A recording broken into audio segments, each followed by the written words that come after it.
When the East is in the house. Oh my god. Yeah, you get props over here.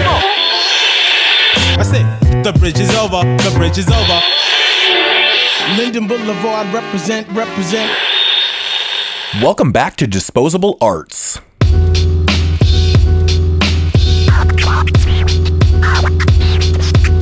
Hello there. Hello there.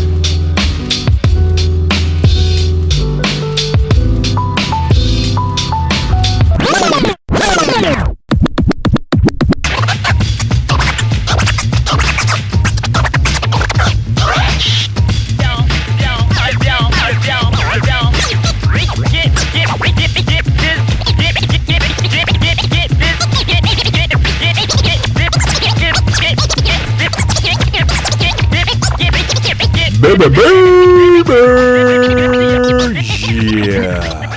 What's going on, everybody? Disposable Arts episode 5 coming at you live. I am your host, the MOOD to the Z, representing PGBC, and I know y'all feel me. Yeah. Of course, I've got my main man, Jay Lasolis, in the house, and Mr. Action, Anticon, back in the house. What's going on? He is back. So, Tom, where have you been, man? Kidnapped? You got kidnapped. You know, I swear to God, I actually heard that. Someone had mentioned that you got kidnapped, and I was like, that is crazy shit. Crazy, like Busy Bone style. Yeah, man. I actually, it was actually Bone Thugs that kidnapped me.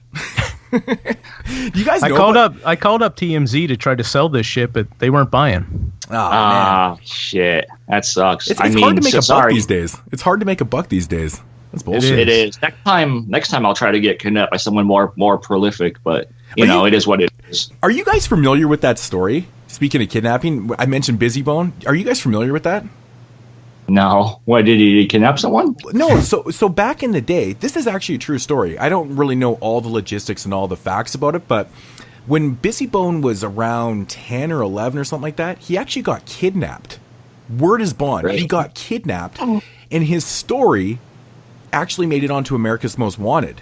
And of course, they obviously found him and saved him or whatever. I think it was like his dad or something kidnapped him or whatever, but his story was actually on America's Most Wanted. Pretty wild shit. How the hell does your dad kidnap you? Come on, man. It's your dad. He can't kidnap you. I think he was like an estranged father or something like that, and he just took him one day. So, I don't know, some shit like that. But his fucking story was on America's Most Wanted. Like, it's pretty bizarre. It's pretty crazy. I had no idea. The first time I've ever heard of this, but that's crazy. Yeah, I've never heard of that either. Yeah, it's a pretty wild story. I actually watched the episode. I think it's on YouTube. You can check it out. You can actually look at a Busy Bone America's Most Wanted type thing. You can watch the America's Most Wanted bit on it. It's pretty wild. Yeah, good stuff. Wait, so this has to be like one of the first episodes of it, right? It has to be like an early America's Most Wanted episode because I thought these guys were like older. I guess they're not that old though, huh? Well, Busy also is the youngest one by quite a few years. Right? Oh, okay. I think I'm assuming this one was probably in like the later 80s or something like that. I'm not 100% sure exactly when it was. Because I know that, right? Like Eazy-E, fucking didn't he sign him? And like, wasn't this like when he was talking to him? And like, was that maybe that was like the mid 90s? Sorry, that wasn't like the earlier 90s. When he did that EP. When did that EP come out? That was like in like the early in the mid 90s, right? It was about 93, I think, when they dropped Creeping on a Come Up. Yeah. Easy. I saw the episode and it's like, yo, this kid's made it on America's Most Wanted. I'm signing this kid. Yeah. But it's funny because Busy or Bone Thugs and Harmony actually had a record out before that EP. Came out a couple years prior. Have you guys ever heard that? I think it's Faces of Death or I can't remember exactly what it's called. And it's funny because it's like early Bone before they had like decent production and stuff, and it's just like everything's fun and it's funny when you listen to it. It's like they grew up so much, but I believe Busy like on those first recordings was like still in his mid-teens, like he was super young, right? So that would make sense. Yeah, as far as I know, like the rest of the group, like Crazy, those guys were quite a bit older. Like they were in their early 20s at the time, I think. So I had no idea he was so young. That explains it. Okay, cool. So what's in actuality, I had some family shit. Of course, man. You know what? Family and and all those type of lively things always come first before doing these fucking podcasts, right? They just take up so much damn time. you know. So yeah, it's hard to to sneak in. Yeah, no, even just getting onto like a phone call or a Skype call for a couple hours is like, even though it seems like it's not a lot, 2-3 hours, when you have to stay on the phone for 2-3 hours, it's a lot. You know what I mean? For sure, man. For sure. Yep. Yeah. And I mean, it doesn't really help that you guys are relatively in the same time zone. You guys are about an hour apart, but I'm way over here on the west side, and it's like it's like I'm in a different fucking world. So trying to figure out times is just, it's a pain in the ass, man. It really is. Yeah. It really is. It's not always that easy. I think you know what, I was just thinking of that. Actually, once you said Face of Death, I went and looked it up, and I think they didn't go under the name Bone Thugs and Harmony. I think they went under Bone Enterprises or something like that. Right. Or it was like BONE Enterprises, right? Yep, that was it, right? Yep. Yeah. Okay. Yeah, it's crazy. I think they had a song called "Flow On" or something. It was like, and it's like flow. And it's got like this really kind of like immature. Yeah, I think it was called Flow Motion. Flow Motion, that's what it is, man. It's been so long since I've heard it, man. It's been probably 20 years since I've even heard it. It's crazy. Yeah. That's good stuff. That's awesome. Flow Motion. Man. That's funny. That just got me thinking of, go check it out. But yeah, man. If anyone has that, by the way, the vinyl is like crazy rare. So if you happen to have it, if you want to sell it, you could probably make some money, $200. I can't believe they actually press it up on vinyl. That's nuts. Yeah, I thought it would have been like cassette and CD only kind of release. Yeah, no, it's out on everything. It has cassette, CD, and vinyl. So I guess it was like right during that time, when it was like transition was happening. So wow. I think it came out like on cassette first. I want to say like cassette only, and then it was like repressed on. Jay, have you ever seen the cover to that one though? Of the vinyl? Of the original cassette. I'm not sure. What does it look like? It's so whack. It's like it has 4 of them, like they're so young. 4 of them just basically chilling there, and behind them is like the stupidest character of the Grim Reaper I've ever seen. It looks like so. I have seen it.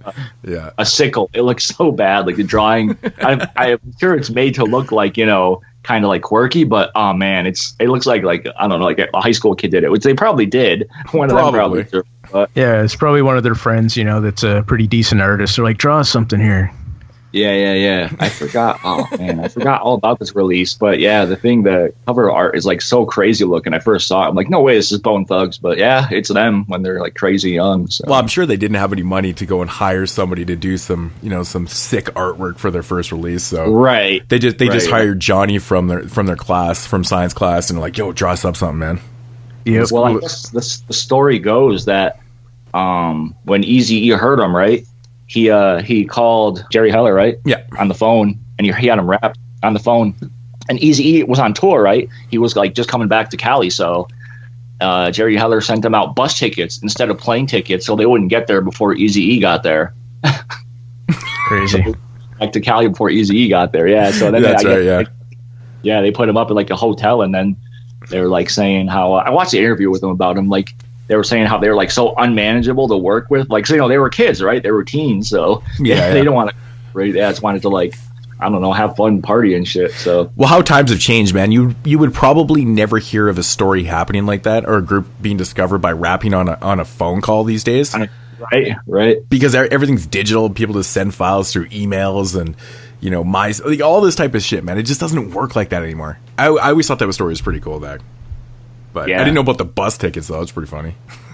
Yeah, it's funny. I thought that was pretty good. Like Jerry Heller actually, Eazy probably paid for plane tickets, but then Heller stole half the money. Just bought fucking bus tickets. Wouldn't doubt it. Cheap ass motherfucker. All right, man. Let's get into some news here. First off, I just want to say, it was the 5-year anniversary of Ad Rock's death. Ad Rock. Really? KRS? KRS, is that you? Oh, man. Whoops. Did I say Ad Rock? My bad. I meant it was the 5-year anniversary of MCA's death, of course, from the Beastie Boys. You didn't put it on a goddamn record and release it to the public. Okay, man. This is something that we have no choice. I had to make a joke about it, which will lead us into this. Wow, guys. My mind is just blown by this. I can't get past how this happens. if you guys aren't familiar with this story, Krs-One just dropped a new record a couple days ago, and he's got a song called Speaks from Heaven on his album. It's basically just a dedication track to all the fallen hip-hop soldiers over the years. And in this track, for some odd reason, he says rest in peace to Ad-Rock instead of MCA. It has got to be the single most bizarre thing ever. He says, like a late fog in the mist, I see King Ad-Rock and rest in peace Nate Dogg. What the fuck? Like, okay, whoops. Now this has just got to be one of the funniest things I've ever heard in hip-hop history, because this actually made it out to the masses, to the public. Now my question is, how in the living shit does this make it past the studio? Because we all know when you're recording and stuff, if you fumble or you mess up, you do another take and shit like that. And there's multiple people involved in recordings. How did no one catch this? Krs-One himself included. I mean, we're talking about the philosopher, the guy that wrote the hip-hop Bible, the fucking teacher. He's giving bogus lessons now? I'm going to start the conspiracy right here, man. It's like people did recognize this. They told KRS and he was like, nah, we're leaving it in. Well, I made a joke about it last night. I said, well, Krs-One was like, he goes, don't even worry about it. No one's going to listen to the album anyways. But it's not worth the time, boys. Seriously, come on, we're just moving on these are legitimate questions here. How does this make it from the studio to our houses, our ears? I mean, this is a running joke right now, man. Like, he is getting torn apart in social media, man. But like, this is embarrassing, man. This is Krs-One. This is supposed to be, you know, the second leader. You know, this is the guy that wrote the hip hop Bible, man. He's the fucking teacher. Yeah, he's right underneath the Bambata, man. Come on. Might be literally too. That was bad. But you know what I'm saying though. This is really, really odd. I mean, it's not like MCA is just some random rapper that he was given a prop to in his song. We're talking about one of the most famous groups of all time. Everybody in the world knows the Beastie Boys. Apparently, Krs-One doesn't know them separately. You know? I guess not. I'm like flabbergasted by this. I was laughing about this so hard yesterday, and I was just like, I couldn't wrap my head around how this happens. Well, to his defense, though, they are both named Adam, so I mean, it's maybe he just wasn't clear on their aliases, and you know. Right. My theory is that he recorded it and then like, you know, maybe he listened back to it once. He's like, yeah, okay, it's cool. He didn't realize again. And when people, you know, the producer, like the studio heard it, and there was like, you know what, this motherfucker's an asshole to work with. I hate him, and I'm just not even gonna say anything. I'm gonna get him in trouble. And just, I don't, you know, maybe they just wanted to see him fall on his own sword and be like, you know what? That's it. I hate you. You never paid me. You slept with my wife. Yeah. But it's another solid theory. Yeah. It's just, I mean, anything. I mean, we could throw these theories all day long, but the fact of the matter is it made it out to the public.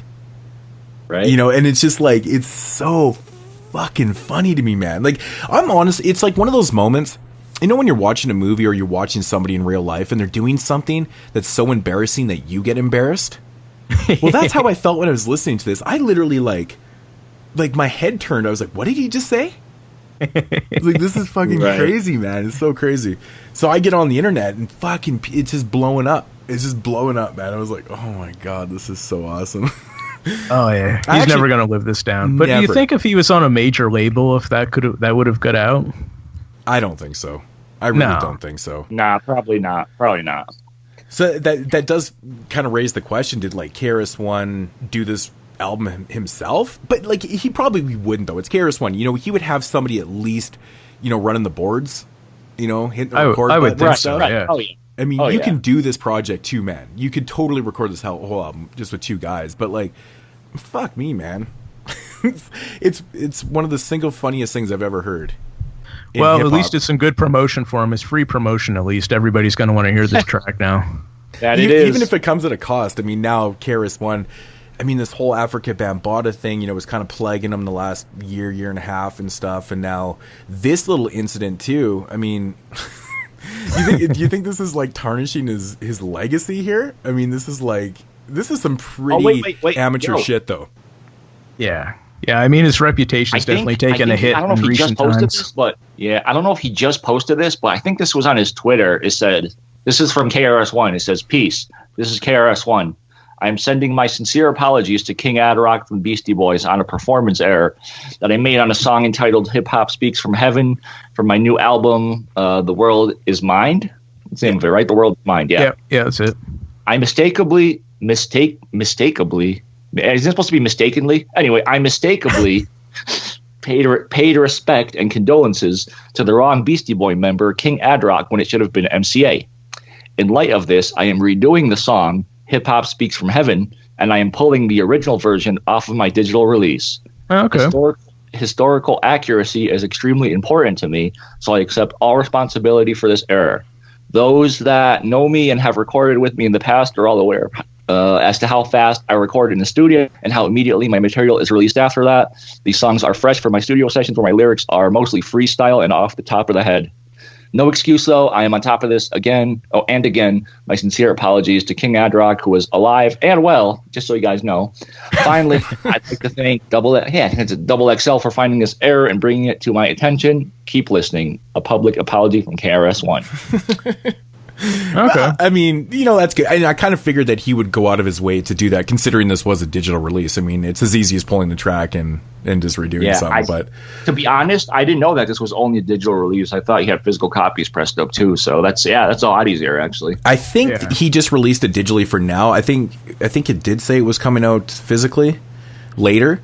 But it's like a lot of groups nowadays. They, how they release their digital stuff and then they go to the pressings after, kind of thing. Yeah. I think it's kind of like testing the market now. It's just, obviously, physical sales are so down that people just kind of test it like that. So, it's a damn good thing he tested the market, Ben, because he kind of saved himself there a little bit.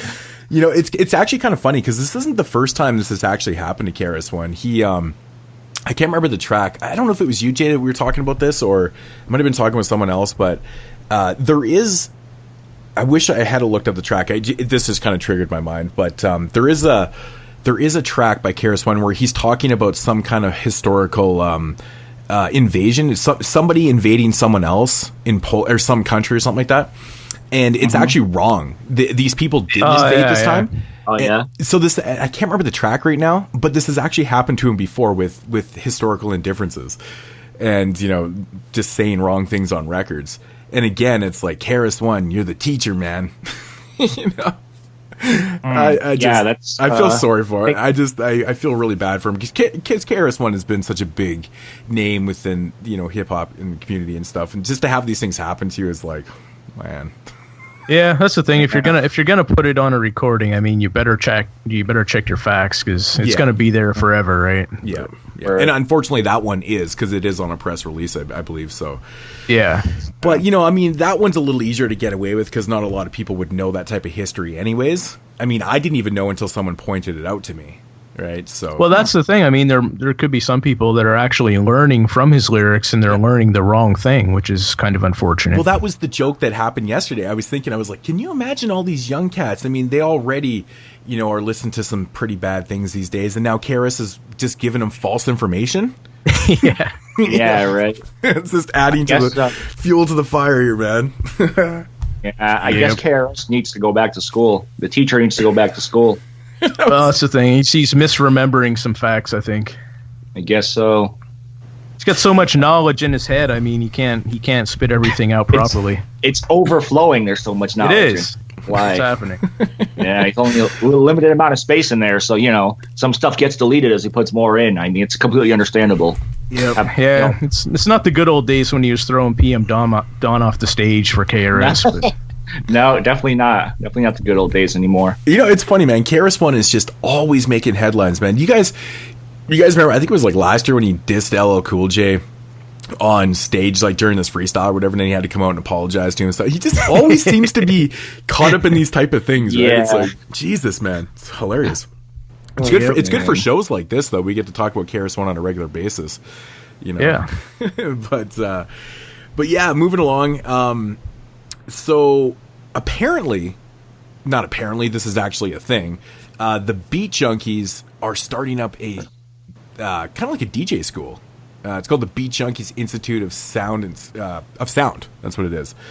Tom, do you want to enlighten us on some of the details on this? But I guess basically it's what it is. It's just like a DJ school. I think it's in Glendale, California.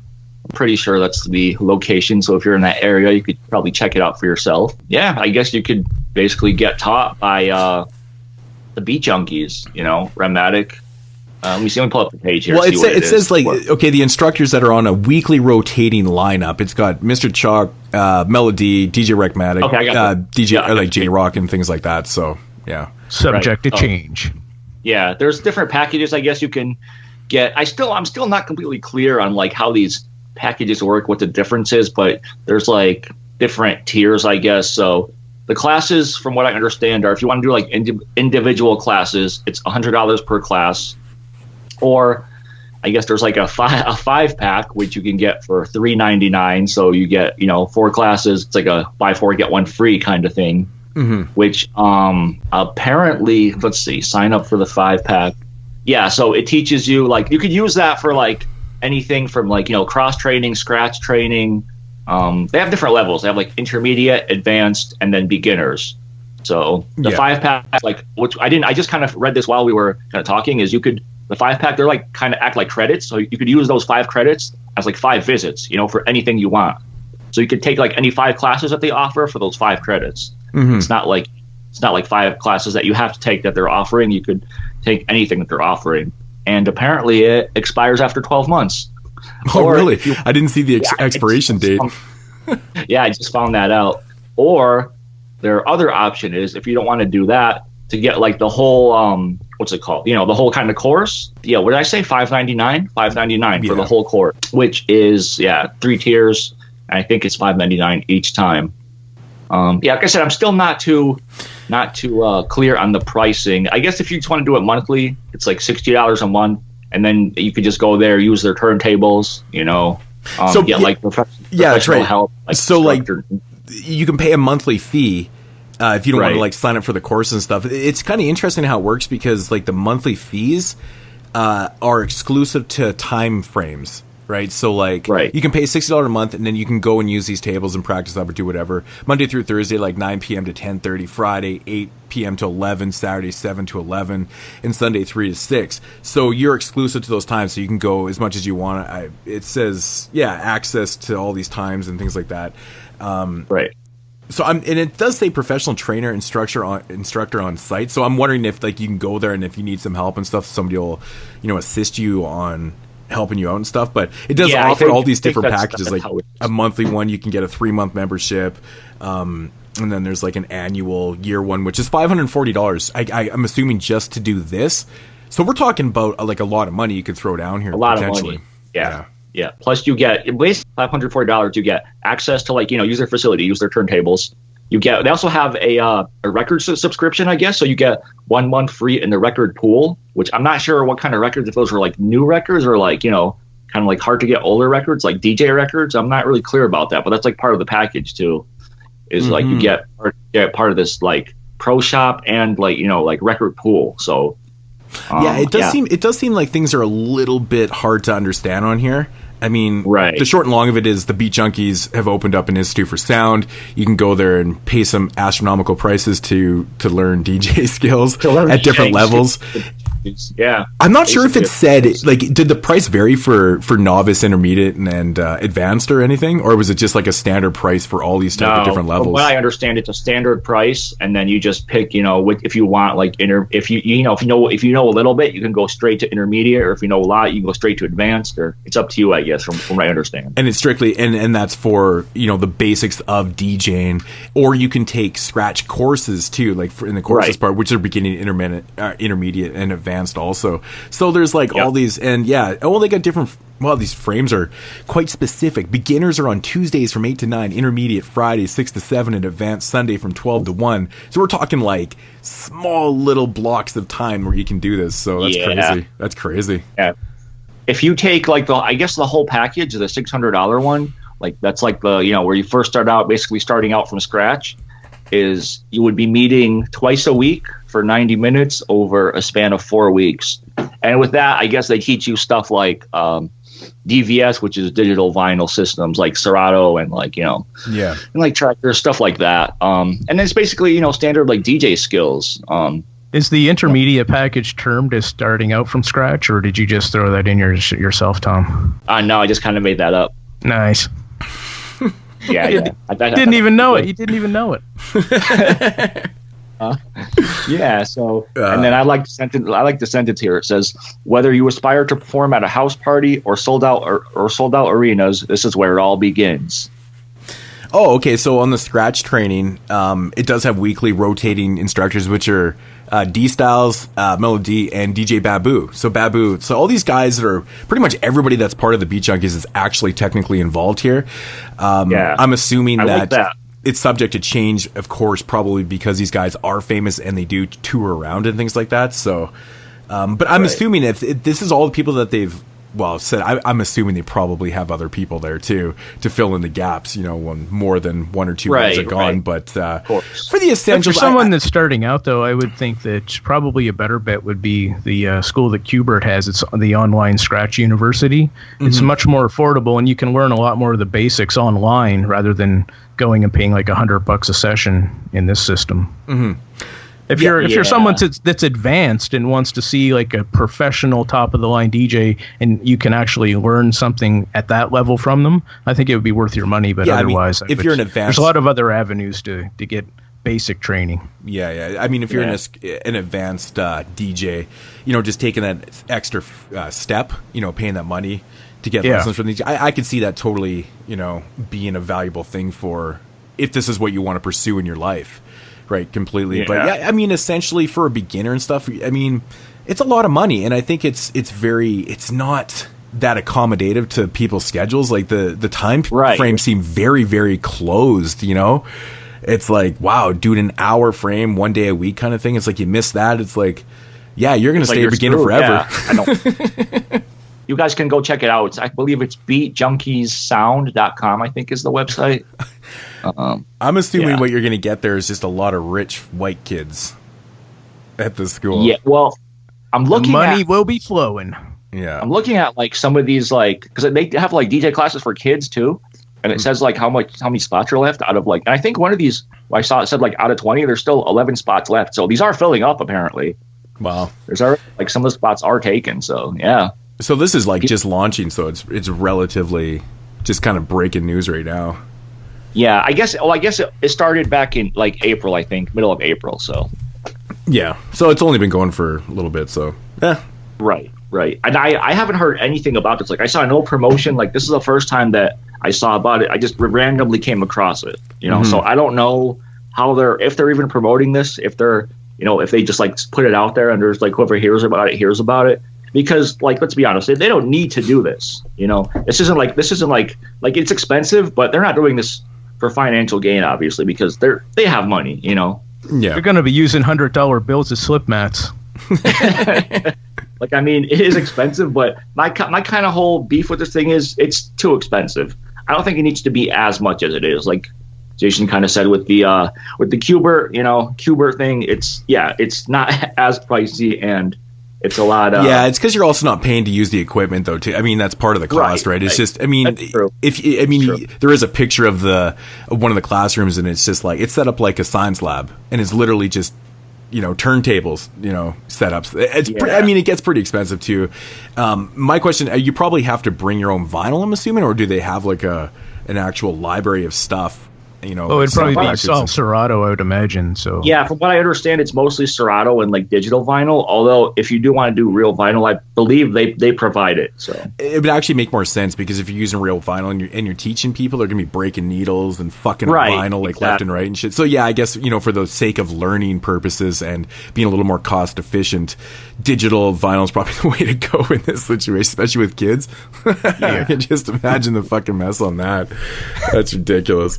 But yeah, still pretty cool idea. I'm proud that they're doing something like this. The prices are probably a little extreme for a lot of people, but it's still a really cool idea that this is, coming to the forefront. And it's just another way to, just another art school. I mean, I went to art school. I love the arts and things like that. So this is always cool. I'm very happy about this, man. So moving along here. Damn. is already certified platinum. Indeed, it is. That's crazy, man. Like, you know, like I said, I'm not the hugest Kendrick Lamar fan. He is coming around on me a little bit. I've been listening to a little bit more of his stuff, and I've been trying to, you know, fully understand him a little bit more. Oh, really? Yeah, I listened to some more stuff, and I went back and listened to the Section 80 and stuff, and I actually, you know, I kind of dig it, man. I kind of dig it, to be honest, but nice. I prefer the older stuff a little bit more. I'm fucking proud, man. You know, to be honest, that this shit, like, this music's still going platinum status. That's cool, man. That's cool. Yeah, and in less than a month as well. No, and that's the other thing. In like less than a month, it went platinum. So these sales are like kabam. Crazy shit. When was the last time a record went fucking platinum that quick? Damn, I don't know. Well, no pun intended, but I don't know, man. Yeah, dude. I don't even think Eminem records were selling that fast. Like this I don't think so. I know it's pretty cool. It's, you know, it's very cool that people are actually taking the time to buy these albums, because I mean these are units sold kind of thing, right? Or units shipped and stuff, the way they do it. But that is really cool, man. That is really cool. Did you happen to you know, when Kendrick Lamar dropped this Damn record, you know, that weekend he was supposed to be dropping a second album on that Sunday kind of thing. Mm-hmm. You know, did you read the rumors about this? Like after and stuff? Yeah. Oh, yeah. So, like, you know how the second album that was supposed to... so Damn was basically kind of the first half of this album, and then on Easter Sunday, he was supposed to be releasing a record called Nation, and, it, you know, put them together, and it was going to be Damnation type thing. Yeah. I think that's, like, really, really genius. And it is. I wish he had have done it. Like, that would have been amazing if he had have done that. See, I'm, like, trying to fully understand why he didn't, though. Because these rumors apparently are true, like he was actually going to do it, but I would like to know why he didn't do it. I don't know. Maybe it was just like, the success of this album already is so amazing, I'm just going to let this play out, and then later on we'll... I do understand that point of view, though. You know, not releasing, you know, not kind of flooding the market with all your material. You might as well spread it out a little bit, let people digest, you know, this album Damn, and then drop Nation later. I mean, it can essentially have the same effect. It just wouldn't have the full effect of, you know, that whole, you know, kind of birth and or death and resurrection type thing that he had going on for the, you know, the Easter weekend. But I mean, wow, even to think of that though is pretty genius, man. It's pretty crazy stuff. So it is. I was you gotta respect Kendrick, man. Yeah, dude, man. The guy's pretty smart. It's pretty smart. I was reading some of his lyrics from his new record and stuff, and I was like, wow, man, it's actually not bad. It's actually pretty good. I mean, I'm still a little iffy on beats and voice and things like that, but I have to admit though, man, the guy can definitely write some pretty interesting stuff, and his rhyme schemes are pretty good. It's pretty good stuff. So, you know, coming around, you know. All right, giving it some time, man. You're making some progress. I mean, it's hard to avoid, to be honest. I mean, every time I'm searching for news and stuff on all these different websites, you know, even on these underground sites and whatever, it doesn't matter what the site is. You know, Kendrick Lamar is being covered on everything, and everything is usually pretty interesting about him. So, big ups, man. But 1 million units sold already, that's crazy. It's crazy stuff, man. Yep. But yeah, so like we mentioned off the top of the show, Krs-One did drop a new record. Of course, The World Is Mind. And for y'all's information, we will be doing a full-length review of that album next week. So more to come on that. And I'm sure the whole Ad Rock thing will get joked about again. But did you guys hear this, man? Did you guys hear this this Root song with D'Angelo and Erykah Badu? I did not. Oh, man. No, I did not. Really cool stuff, man. It's like the Hypnotic kind of remix. It's like a throwback mix. Okay. Oh, dude, it's super, super cool, man. I wish they would just do a whole project together, man. The Roots, D'Angelo, Erykah Badu. It's like, I mean, we're all familiar with Hypnotic, man. This remix, it's super dope, dude. It sounds just like the Roots, like older stuff. And oh, dude, I was very, very impressed with this, man. As soon as I heard the track, I was like, shit, that is amazing. Just so soulful and so good, man. I'd love to hear like a whole record of just them together. I think it would be amazing. Really, really good stuff. But yeah, definitely give that a shot, man. It's I'm not really, to be honest. Yeah, I was going to say I'm not the biggest D'Angelo fan. Like, I don't really get into that whole neo soul kind of, you know, by itself. But like him with the Roots, I might dig. I don't know. I have to hear it. You know what, man? I would give it a chance, but I don't know if I would be super into it or not. Oh, I'm pretty sure. Yeah, like I like when everybody was freaking out. I'm pretty sure you guys are gonna dig this, man. We'll see. Like I said, when his last album came out, everybody was like freaking out over it. And I listened to it; it was all right, but like I said, it doesn't. I don't know. It's just maybe not for me. It doesn't grab. I haven't really peeped out D'Angelo like since his like very everybody first else, album, so. like years ago, like the Brown Sugar one or whatever it was. Yeah. Yeah. But this is the fucking roots. This is the roots with, you know, minor vocals from Badu and No, D'Angelo, right, exactly, so. exactly. This is different. It's not just straight up D'Angelo Yeah, it's good, man. by himself or like Erykah Badu by herself. Yeah, I thought it was really damn good. It just surprised me. I clicked on it. I was like, oh shit, that sounds amazing. It's really good. So give that a shot, man. Now this is really cool, man. I don't know if you guys are familiar with this story, but you know, like the Ninth Wonder has been basically he's like the head of Harvard's what do you want to call it, like sound department, and what his job is that he is in charge of preserving the hip hop records. And Yeah, exactly. He does the archives, like the archives for Harvard, I guess, right. So basically what he does is he goes out there and he finds these albums that need to be preserved. You know, the hip-hop's finest, kind of soulful, you know, the albums that represent hip-hop the most. And I think he's going to have like a catalog of like 200 albums or something like that, I think, overall. Yeah. But so far the albums that are in the Harvard library right now are A Tribe Called Quest, Low End Theory, Lauryn Hill, The Miseducation of Lauryn Hill, and Kendrick Lamar's To Pimp a Butterfly, and of course the latest one is Illmatic, Nas's Illmatic. Which one of these doesn't fit with the others? I just thought it was really interesting. You know, I would say The Miseducation of Lauryn Hill personally, but I know what you're saying. Yeah, you know what I'm saying. No, you know what? I would actually agree with you that I would definitely pick another album over Lauryn Hill because I personally don't think that's a classic, but yeah. But I don't think Kendrick should be in there yet, in my opinion. In my opinion also, and I just thought it was very odd that, you know, the first 4 albums, 2 of them are beyond bona fide classics. I think those are 2 albums that represent the culture a lot. I'm not saying that these other ones don't, but like I was really surprised to see such a new album in there. Right, you know? Exactly. And that's my only beef with it, is it's so new. I would definitely wait a good few years, at least 10 at minimum, I would say. That's the thing, because it's kind of one of those old cases where, you know, Illmatic and Low End Theory are standing the test of time. They are albums that have been absorbed by the hip-hop world over years, and we can just accept that they're there. I mean, it totally makes sense. Lauryn Hill's album, I mean, I think it's a good album. It's not for me. I honestly don't really care for it a whole lot, but agreed.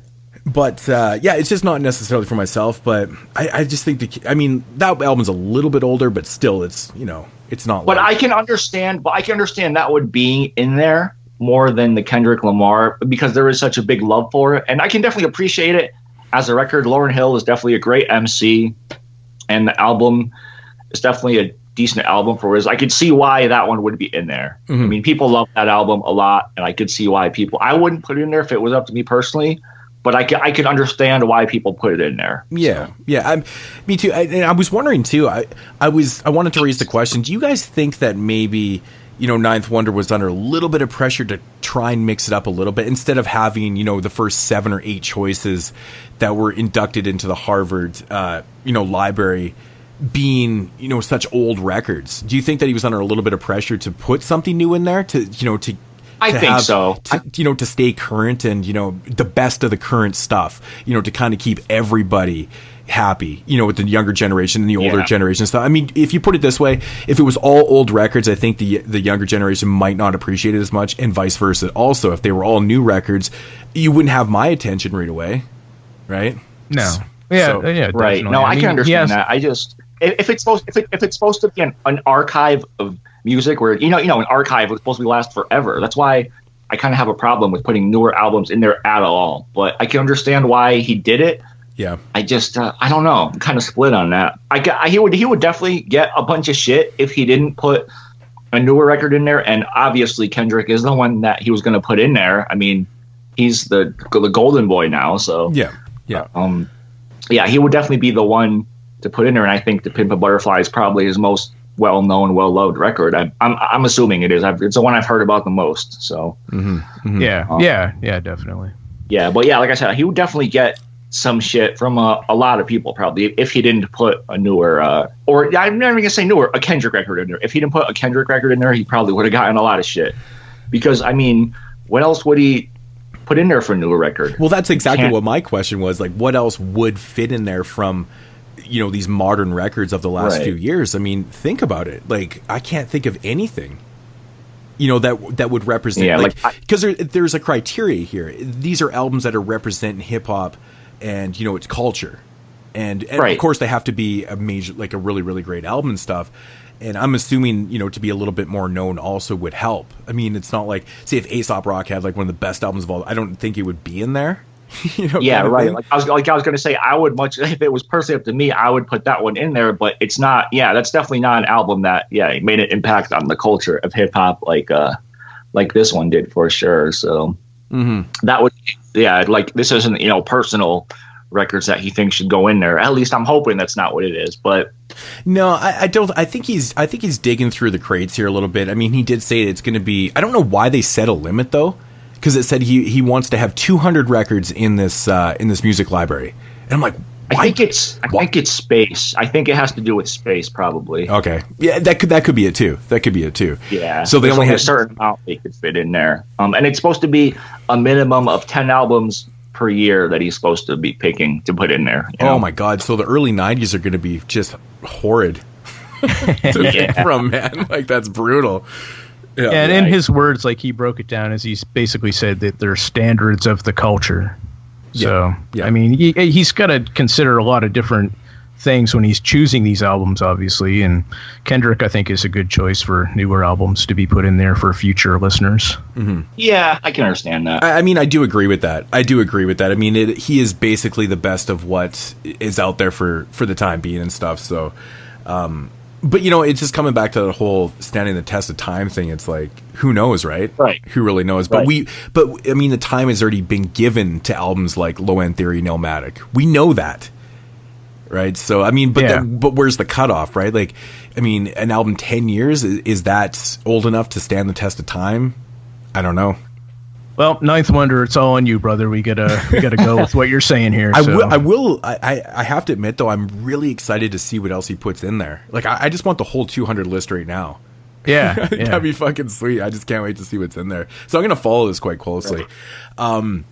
Speaking of the Ninth Wonder here, did you guys hear about him releasing these lost tapes with Mr. Cheeks? I think these are recordings I just want to say one more thing before you actually finish that. Did you hear that along with each album, they're also going to feature the original like vinyl that went into sampling creating the album? Oh, really? Yeah. So it's not going to be just that record. It's going to be all the original pieces of vinyl that were used to create that record. Damn. Yeah, so that's the part that I think is really, really cool. Along with, I'm surprised those things are even available to have. Right, along with detailed liner notes. So so maybe that's why he's being so meticulous. He has to find each piece of vinyl that was used to construct it, along with with that record itself. Oh, so now all the fine details come out. So that's kind of like a game changer there. So, like, basically, if you find an album like something like Breaking Atoms, they couldn't find all the original pieces to it. It doesn't make the list because he couldn't find them all? I'm not sure, but it says each album will be archived with the original pieces of vinyl sampled in their creation, along with detailed liner notes. So I'm not sure how that would work, actually. I guess not. I guess you have to have all the original pieces of the music that was made to create it. So that's kind of interesting. That makes it really complicated. Yeah, it really does. That makes a kind of a big it makes a big limitation, which I don't really like, actually. It makes a huge limitation. Huge. Yeah, like, I don't know. Wow, that's really, really crazy.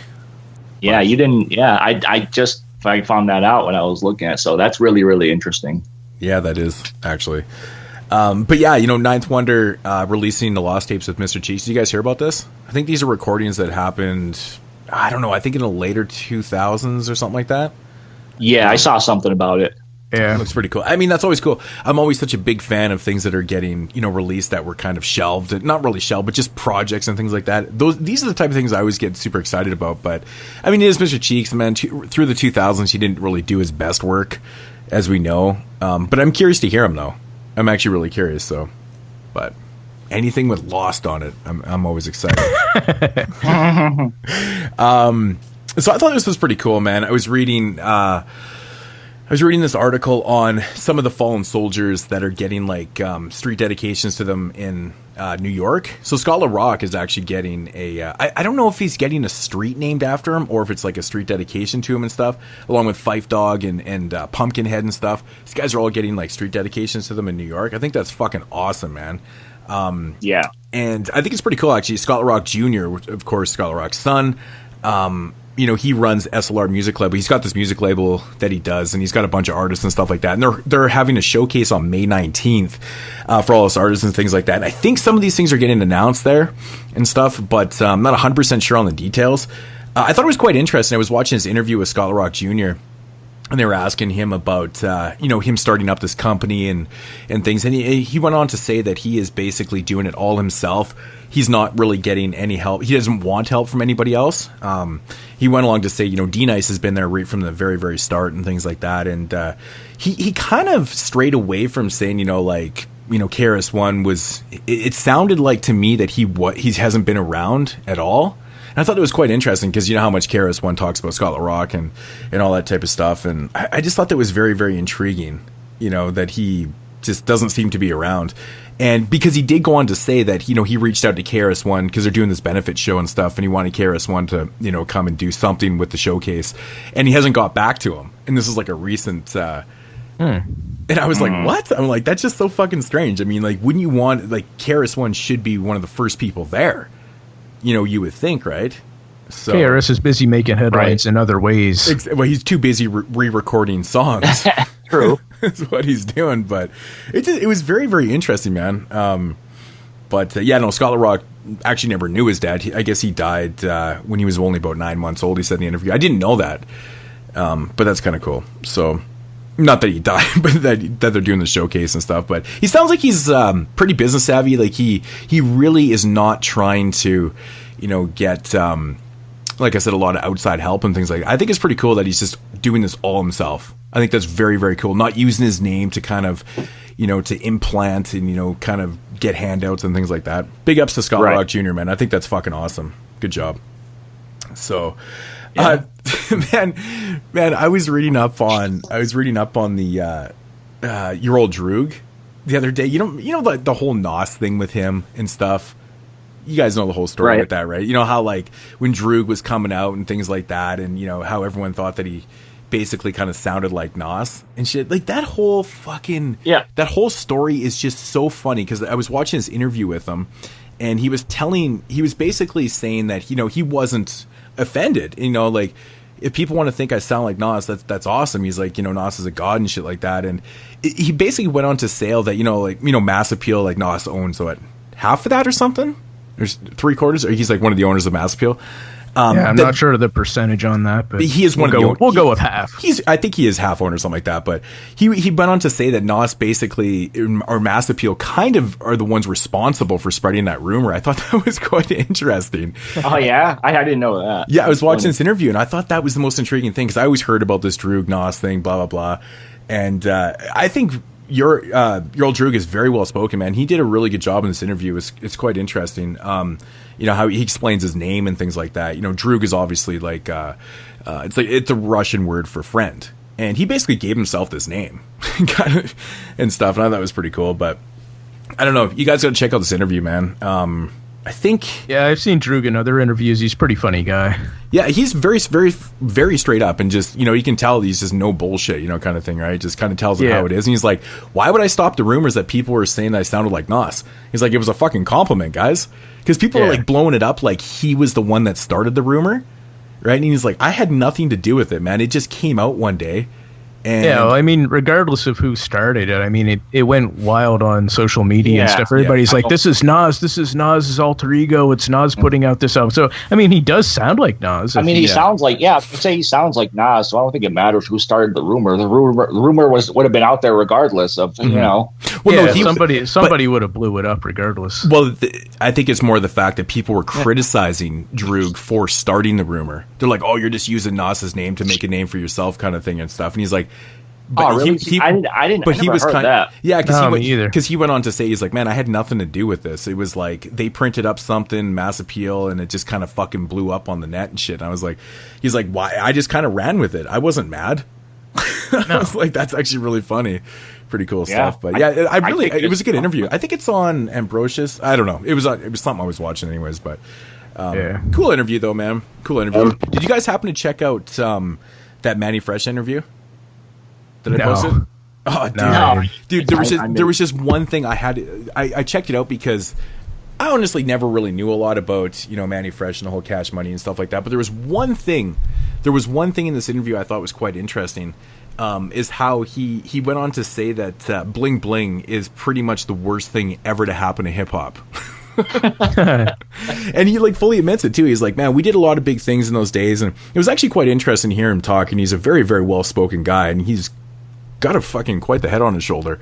And he was he was talking about the whole history and things like that. And he's just like, we were kind of doing our thing down there, and we were doing this, and we didn't realize, doing a song like Bling Bling would basically inspire or, just create this whole wave of MC or rappers and things like that to start blinging everything they do. He was like, It was like, man, we dropped this song and it was just one of our things. We're just, okay, let's move on to the next track. He didn't realize it was going to ruin hip hop in his words. He's like, this shit blew up to the point where it was like, I can't even hear this. I can't listen to the song. I can't listen to rappers using bling bling and doing all this flashy shit and stuff. It was just like, that's what we were doing. Why is everyone else doing it, kind of thing, right? Yeah. I thought it was actually kind of an interesting conversation. I mean, coming out of his mouth, right? I was like, wow, pretty wild stuff. But it's actually a pretty interesting interview. It went by super, super fast, man. I was like, wow, I actually learned a lot about that whole era. I pretty much avoided like the plague. I mean, I never really listened to much of that stuff at all, but yeah, pretty interesting stuff though. Pretty interesting. Jay, you got any news for us? Well, there's one interesting piece of news I did want to touch on that everybody out there in tabloid world will probably already know about, but Mr. Puff Daddy, Diddy himself, is being sued by his personal chef, and he's being sued for sexual harassment as well as wrongful termination. Sexual harassment? Is the personal chef a woman? This story is very interesting. Basically, her complaint is she would work super long hours from 9 a.m. to 2 a.m. It is a woman, okay. And what she would do is she would have meals prepared for Mr. Combs as well as guests of his that were engaging or following sexual activity at sex parties. What? Yes. So sexy meals?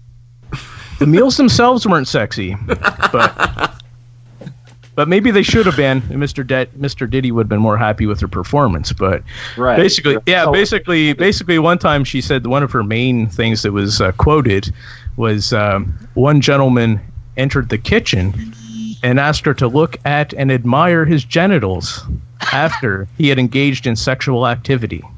Wow, that's what strange. The fuck? So that's so weird. Yeah, it's definitely a funny story. I don't know. Mr. Diddy is having crazy sex parties and getting served food while it's going on and afterwards. So. Yeah, I mean that job isn't for everyone. No, but I mean the afterwards I completely understand, but during too, I don't know. If I get hungry, I mean, I guess if it goes on for a while, you want to take a break and grab a snack. But this is not just your average 5-minute hit and quit it type of thing. This is sex parties going on. Oh, sex parties. No, I get it. I mean, it's Diddy too, so it's probably Illuminati kind of sex too. So yeah, it would be definitely the shit that breaks out. In the tabloids, it never ceases to amaze me. That is just the most bizarre story I've ever heard. Yeah, I'm not sure what type of money or, what she's suing him for, but I would imagine it's quite a substantial amount. She probably won't have to cook a goddamn thing. Probably. Well, Puff Daddy's like one of the richest hip hop moguls out there. Isn't he worth like 800 million or some crazy thing? Oh, like, it must be. I mean, but that's the problem with these type of cases is like, okay, yeah, he's having these sexual parties and things like that, but like, is he really harassing her, or is it just a really legitimate excuse to go after some easy cash?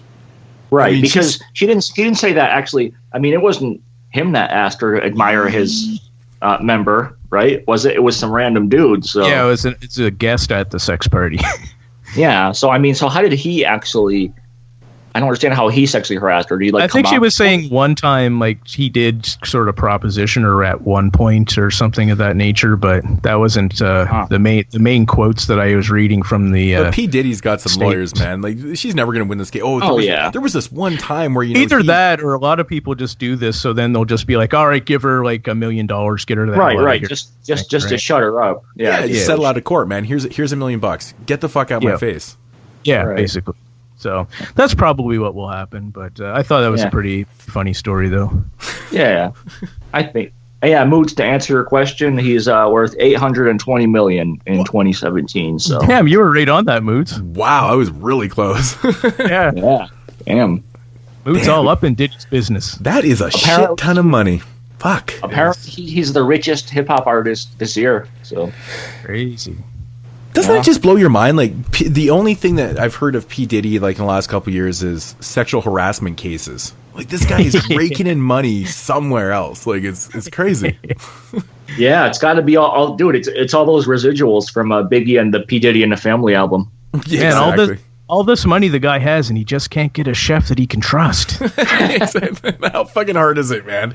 Damn. So I imagine that he probably has something to do with the new Faith Biggie collabo record that's coming out there. Yeah, I never even looked to see what label it's on. I mean, I imagine it's being put out on his label. Yeah. I don't know. Yeah, I'm not have to be. Yeah, because I'm sure that he owns the rights to all those unreleased verses and stuff that are apparently on this record. I would bet you $800 million that it's on. My boy. You would as well.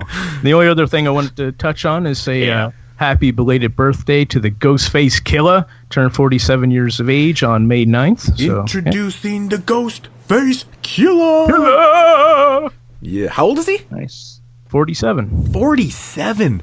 Damn. Man, I didn't know he looks pretty good for 47, man. Yeah, seriously. I would have said like 40, maybe. Damn. Wow, 47. man. Whew. And I don't even think Ghostface was like the oldest one in that group. There's some, man, the clan members are getting up there. Yeah, it's kind of strange. Like all the rappers that are out there are, 40 plus years old, but there are a lot of guys that are getting close to 50 right now. Yeah, man. That is crazy. Make me feel, I'm starting to feel old even talking about that. That's nuts. Yeah. So is that all you got there? That was it, man. That was it. All right. So that is going to conclude our news for this episode, man. Some pretty funny bits in there. Good stuff. All right, so moving on to Real Talk and the releases for the weeks of, I don't know, between May 13th and 26th. Since we do the show bi-weekly, we'll cover a couple different weeks in here. So basically a couple releases that are dropping, I guess May 16th. If you guys are into David Banner at all, the God Box is dropping. I think it just did drop, but yeah. Jay, we were talking about the Rhythm Roulette with David Banner. Yeah. Did you watch that one, right? Yeah, of course. You said you watched it. They ended up that was like the first Rhythm Roulette track that actually got used on a record. I thought that was pretty cool. Yeah, they went all in on this thing. I've never seen that show. Like, basically, they took it right from scratch and made a complete song out of it there. Yeah. And when they were in the real studio, everything. It wasn't just a beat made, and that was it. It was pretty impressive. I thought it was really interesting, too, because I wasn't expecting the beat to come out the way it did, because I've heard some of David Banner's stuff, and, it's not really my thing, but that was a pretty interesting track they just kind of threw together. Not really, this is all time-lapse. We don't know how long it actually took, but... Yeah, that's what I was wondering, if it was all in the span of like a day or two, or how long it actually took. I am under the impression when these producers are on when they're on Rhythm Roulette, they are they're timed to a certain degree. I think they only have like a couple hours. I don't think they tell you that, but just through dialogue and stuff from watching the episodes, it seems like they are within a time period, right? Yeah, so, that's what I always assumed, but it seems like a lot of these guys are taking it. It does seem like they do take quite a bit of time in some cases. Other guys are just in there. You can tell they're like going through the record, chopping up shit right away. But some guys do seem to take quite a bit of time. Yeah, but David Banner's came out, and I was like, wow, that's actually pretty cool, man. It wasn't a bad track, like the way he flipped those samples and shit. But I think that's really cool because, you know, if you're not familiar with the point of Rhythm Roulette, is basically just where, you know, a producer goes into a record store, he picks 3 records, blindfolded, heads back to the lab, and makes a beat out of it. But, you know, it's crazy, like, because a lot of those producers and, you know, the way those beats came out, stuff, they're like, I would have never bought these records. So who knows? Like, I mean, it's just, I think it's one of the coolest premises for a video series ever. I think it's just fantastic. It's really cool stuff. But David Banner, the God Box, and then we got Substance Abuse, 12-inch, Profitless Thoughts coming out. I don't know if you guys are I think this is actually with MF Doom, I believe. I think that's what I wanted to say. Yeah, MF Doom in this though. That's really cool. Yeah. Substance Abuse with MF Doom. Awesome shit. I'd like to do some substance abuse with MF Doom. He seems like a abuse substances with. You know, it's probably part of MF Doom, right? You know, why he's just so strange, you know, just the amount of substance abuse over the years and stuff. I don't know, man. Yeah, he's such a weird guy. I can't even decide if he's like an introvert or like what his whole deal is, man. He's back in his homeless days, he's probably, you know, huffing paint and shit to get high, so exactly. Who knows what type of effects that has on him now. Yeah. I mean, he is the super villain, so, you know, he does everything terrible that he can do. Yeah. Nice. If you guys are into well, of course, vinyl and stuff, Camp Low, I think I did mention this last show, but like the CD was dropping, but the On the Way Uptown, the Uptown Saturday night kind of demos and stuff, it's coming out on vinyl, so be on the lookout for that. I didn't even know that it was coming out on vinyl, so I grabbed the disc, but yeah, so the vinyl is coming out after. I wish they would just release these things on the same fucking day. Yeah, because you never know with some of the stuff if it's going to get pressed on vinyl. And I thought that was one release that wasn't going to get a vinyl release. I don't know. Sometimes those demo versions and things like that don't come unless they're like fucking Cool Keith and Cutmaster Kurt. but yeah, so it's coming to vinyl apparently. Of course, Rock Marciano's is finally. I think this is like the bigger, or the I don't know if this is like a wider release of it, but it is coming. May 16th. So, yeah. And you can get it at Underground Hip Hop, which is really cool, too. So, I'm not sure, because he did have a limited pressing like that was selling on his website, didn't he? And Fat Beats and stuff? Right. Yeah, we had the gold vinyl as well previously, but that was limited. That wasn't. So, this is like the regular release of it then, okay. It's hard to keep up with all these limited, like, everyone's selling stuff on their own sites, and then they're repressing for, you know, the major sites, and it's like all these release dates are different, and it's like so confusing to people. Yeah, it is. So one person that, you know, seems to be getting so much buzz these days, man, is Childish Gambino. Man, this is like the weirdest dude ever, man. So like, the music's so strange to me. Awaken My Love. Have you, Tom? You probably heard this, right? Yeah, the record. Yeah, really, really good record. Yeah, like a straight up 70s soul record, soul funk. It's probably my favorite record from him that he's. I'm not like the biggest fan of his rapping, but this stuff like this, his singing, I think is really, really good. Yeah, this guy's kind of all over the place with his style, right? It's pretty interesting. Yeah, I think that's pretty cool, man. So I don't know if this is like a printing error on here, but this one drops May 16th on vinyl. It's a two LP vinyl. It is $66.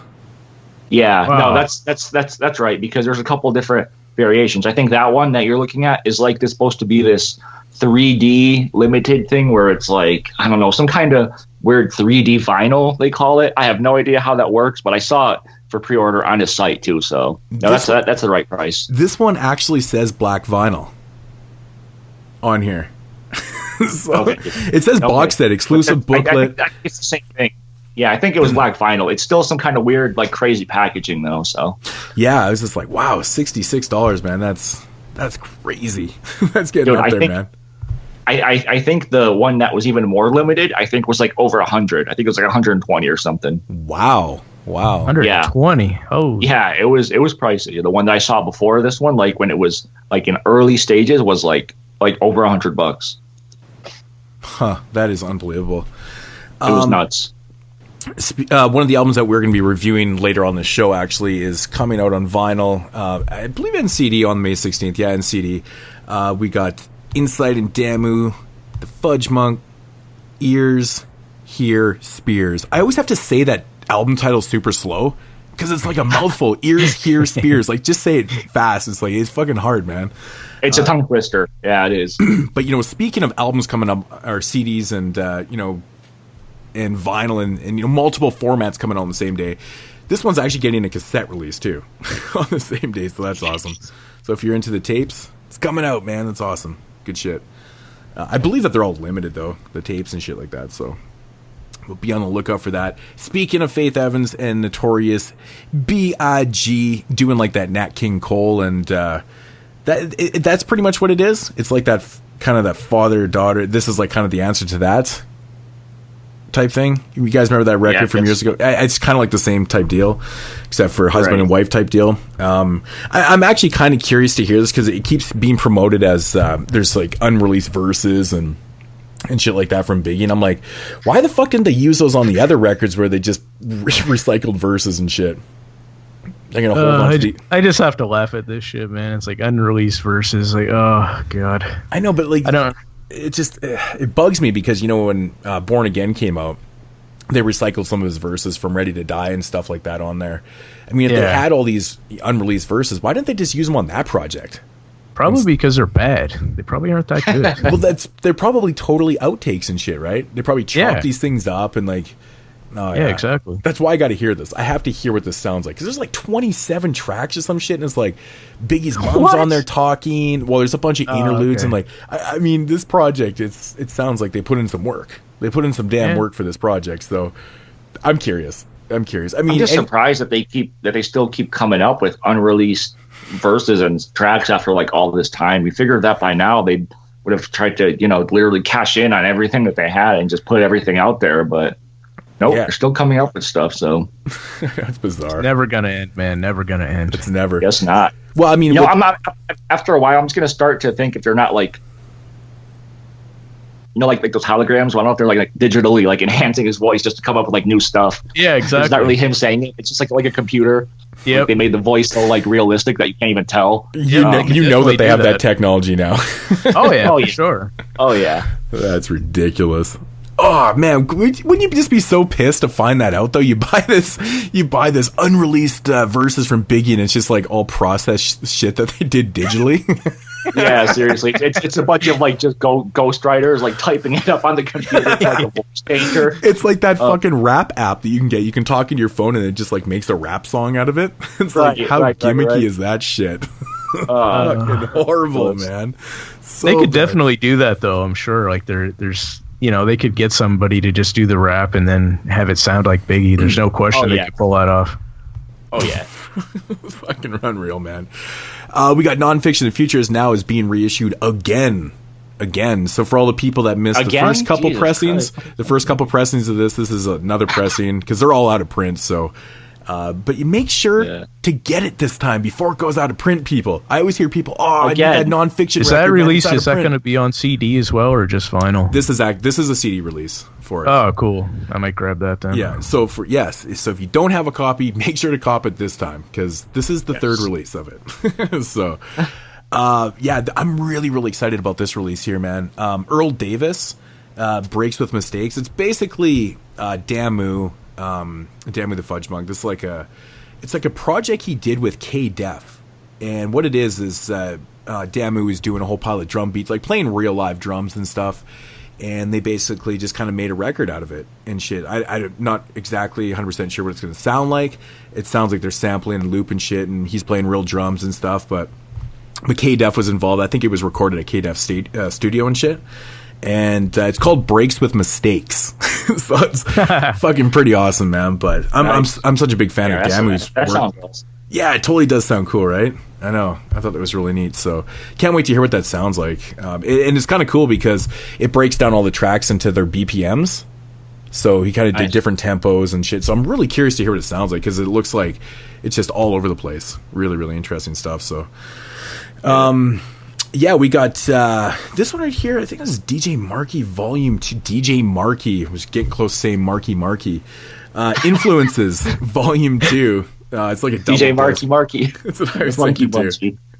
Whole pile of like crazy. There's like a mixed album, and there's like actually like an unmixed version, double disc. I kind of like that when releases do that. With mixtapes and shit, they'll put like a like the studio version, and they'll kind of mix it up and stuff. I think that's pretty cool. So nice little touch there. Nice. Yeah, I think it's pretty cool, man. Got some more 12 inches here, man. We got Sporting Life, the Slam Dunk remixes. That's pretty cool. Serengeti, Dennehy, that's pretty cool, which is a 2LP. Paul White, 12-inch, Accelerated Lion's Den, 12-inch, pretty cool stuff. Yeah, what else do we got coming out here? Oh, yeah, this one I'm really looking forward to, man. This one's coming out also on May 16th, and it's Grap Lova's Sound of Mount Vernon on vinyl. So that is pretty cool, man. Big fan of Grap Lova. Then we got Funky DL. Man, this guy releases so much shit. I mean, so much stuff. I'm not calling it shit. But, like, Funky DL has one of the hugest discographies out there. And, like, no one ever talks about this guy. It's crazy. I know. It's sad. It's just like he's been doing stuff since the 90s. Like, I mean, we're going 20 years plus. He must have like 40 releases. It's ridiculous. Instrumentals, and this one right here is called Nights and Nippin', and it's jazz instrumentals.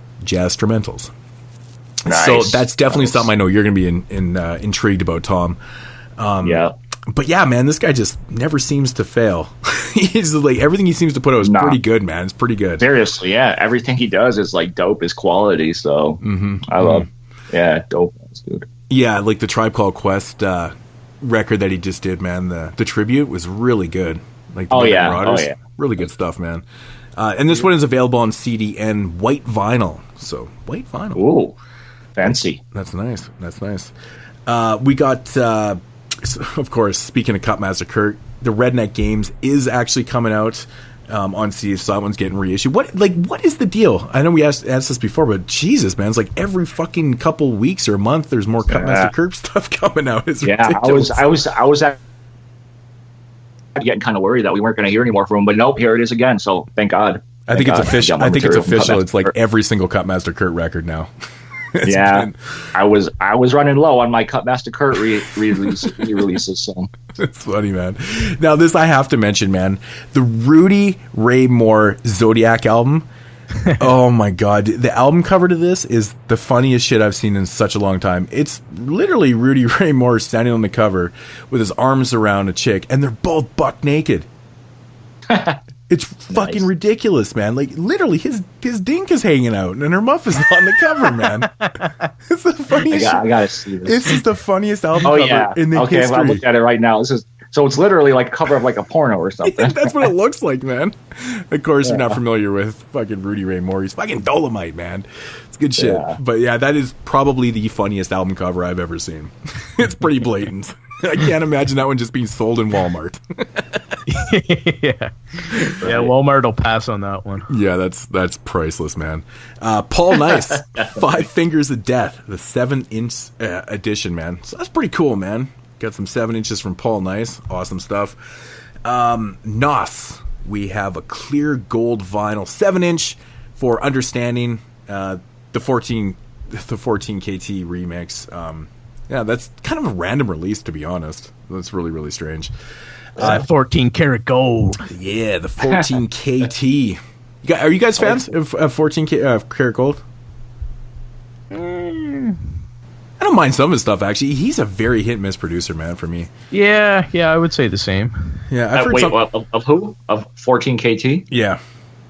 Yeah, I really liked his, I think it was his first record that he had out. Was that the 14 karat gold one? Which one was his first record? Let's see. I'll try to find it. 'Cause I know I have it. But. I have one on the shelf somewhere. I can't remember what it's called right now, but yeah, I found like every once in a while he'll like, produce a track. Yeah. I think it was called A Friendly Game of KT. Yeah. Yeah, I think that one I like. That one is pretty good. But yeah, some of it, like you guys said, is hit and miss. Like that Nickel and Dime, I thought was just okay. Yeah. I really love that. Oh, The Golden Hour from 2008. I don't know if you ever heard that one. That's a good one. I don't think I heard that one actually. That was before he was with Mellow Music Group. Okay. Yeah. Yeah, so that one's pretty cool. But yeah, like I said, Friendly Game of KT is definitely my favorite. I think that's worth checking out if you guys haven't heard of them. Yeah. Nice. Next up here, man, we got Molecules in Showbiz, A Bronx Tale. I love the album cover, man. It's Bronx Tale, the movie. Yeah. So we got a vinyl EP and it's of course on CD too. What's the deal with Showbiz doing like 1 million EPs all the time? Why does they do a fucking full length record with someone? Yeah, man? I don't know. He loves that format. Maybe because it's like, he doesn't have to like produce the whole album, so it's just like really short. It's convenient for him. It's not like one track, but it's like, it's an EP, so he could stretch out his production chops a little bit, but he doesn't have to go all in. I know it's kind of frustrating too because like Showbiz and AG just dropped that EP. I think it was just like digitally for now, and I'm like listening to it, I'm like, I really enjoy this. I know Jason didn't like as much as I did, but I'm like, where the fuck is the rest of it? Like, just put out a fucking album, man. Jesus, I mean, it's not like they've dropped that many records under the Showbiz and AG. It's like, I think it's about time, guys, do something. Yeah. Marco Polo, Baker's Dozen. Marco Polo, I believe this is a instrumental record, but to be honest, anything Marco Polo that comes out seems to be pretty damn good. He's one of those guys that just doesn't miss with me at all. So actually, his Rhythm Roulette was really cool too. It was awesome. Yeah. That guy smokes a lot. Oh yeah, yeah, he does. Yeah, seriously, chain smoker. Total chain smoker. It's awesome, man. Just Peas. Super Friends 2 coming out. Don't really know much of that. It looks pretty bad, to be honest. Nice. Very not excited for that one.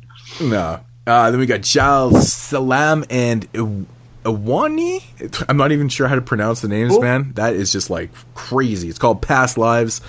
Pre-order on vinyl. Actually, the album cover is pretty damn cool. Don't really know much about it. And we got another Dilla record here, man. JD, a.k.a. King Dilla. Man, this is getting crazy. Did we not just have a Dilla record that just came out? Like, yes, man. That's what I'm saying. This is it's actually hard to keep track of how many Dilla releases are coming out. It's fucking unreal. Wow. And like, it's just like, oh man, like there can't be this much. The interesting thing about the Dilla material, unless they're just like taking snippets, putting up records. Well, they just came out with that Motor City record, recently, and that was all like a mix, right? It was all snippets. So what the hell? I don't know, man. I know well, the interesting thing is that a lot of this stuff isn't even recycled. It's like, I mean, some is it new? Well, I mean, it was just, it's just stuff that like they keep finding. Unheard? Yeah, like unreleased. Yeah, I think so. Well, I don't know. See, I'm still like, I'm really curious if Dilla would have wanted, if this is stuff that Dilla would have wanted out there. There's probably a reason why some of this stuff hasn't been put out, is because he didn't think that these beats were probably good enough to be out there. Yeah, so exactly. It's a whole thing, like the same thing as like with the Biggie verses. It's like they haven't been put out before for a reason. Like, right. Exactly. That's why I'm kind of like split on like, would he have really wanted these out there? Like, I understand that like people want to hear his material, and I do too, but up to a point, I don't want to just hear something just because it's Dilla if it's not, like throwaway beats or whatever, just stuff that he did just messing around. Like, yeah, exactly. It's like anything he's ever made, it's like, all right, let's release this. Like you said, he might not have felt like this was up to par. Right. Yeah. It could have been, just him like trying something, messing around, and people are going to go crazy for it, thinking it's like, the best thing ever when, I don't know. Well, and you know that people will buy it because people buy anything that Dylan his name attached to, so. This one's strange too, man, because it's only, there's only 8 tracks on it. Like, there's 8 tracks. So I think it might have been pressed up on vinyl before, and they're putting this out on CD now. Or no, this is on black vinyl. What was it called again? JD, a.k.a. King Dilla. King Dilla. Oh, I see. Yeah, I'm looking at it right now. People actually are already selling it on Discogs, so I'm curious. Wait, it says release. Yeah, it's like May 19th, but people have it for sale already. I know. I don't understand. Oh yeah, it is. And the tracks aren't even like, they're all just like numbers. They're not even like actual names. So that's probably how he numbered his beats. You know, they weren't like names; they were just like numbers. So yeah, well, I think that's what he used to do. Yeah. Huh. Kind of interesting cover though.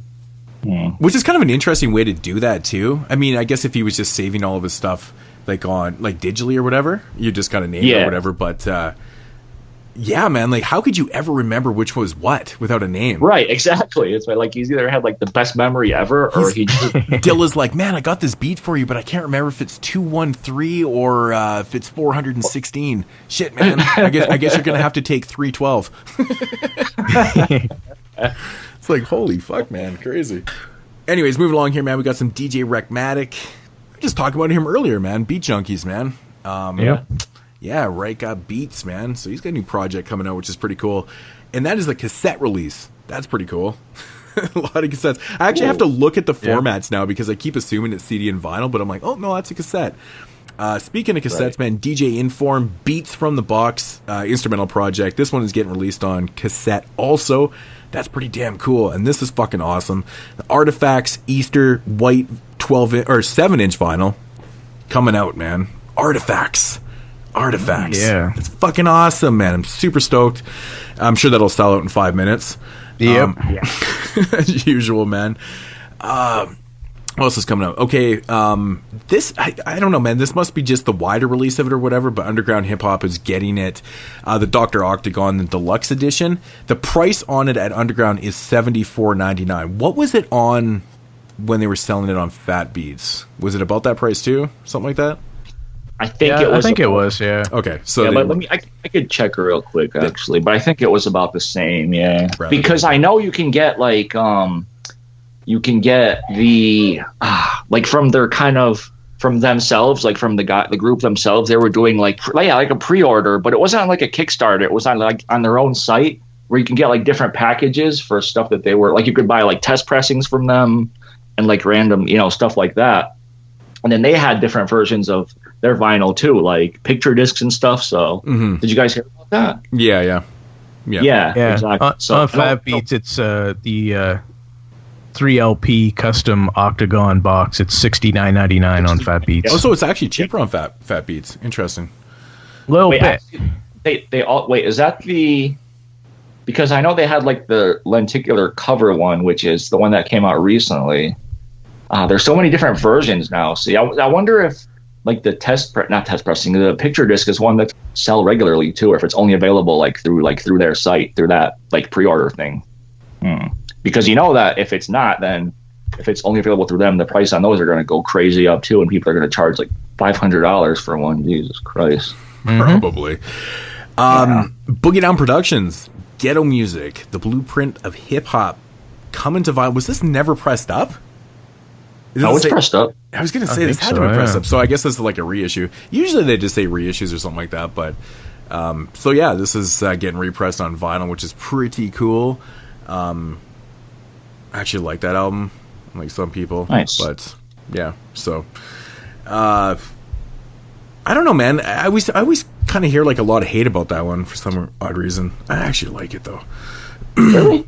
Yeah, I've heard people say I don't really care for that one as much, and I'm like, really? I'm like, I never really heard people say that. Yeah, I actually know a couple people. And I'm like, man, like I usually hear that about Sex and Violence, like that one. But yeah, my favorite part about that record is that there's a track called Ja Rules on on the first side, and I like that's where Ja Rule got his name from. Yeah, probably. Last couple releases here. Too Short, the Pimp Tape, coming out on CD, and of course we got Stick Figure.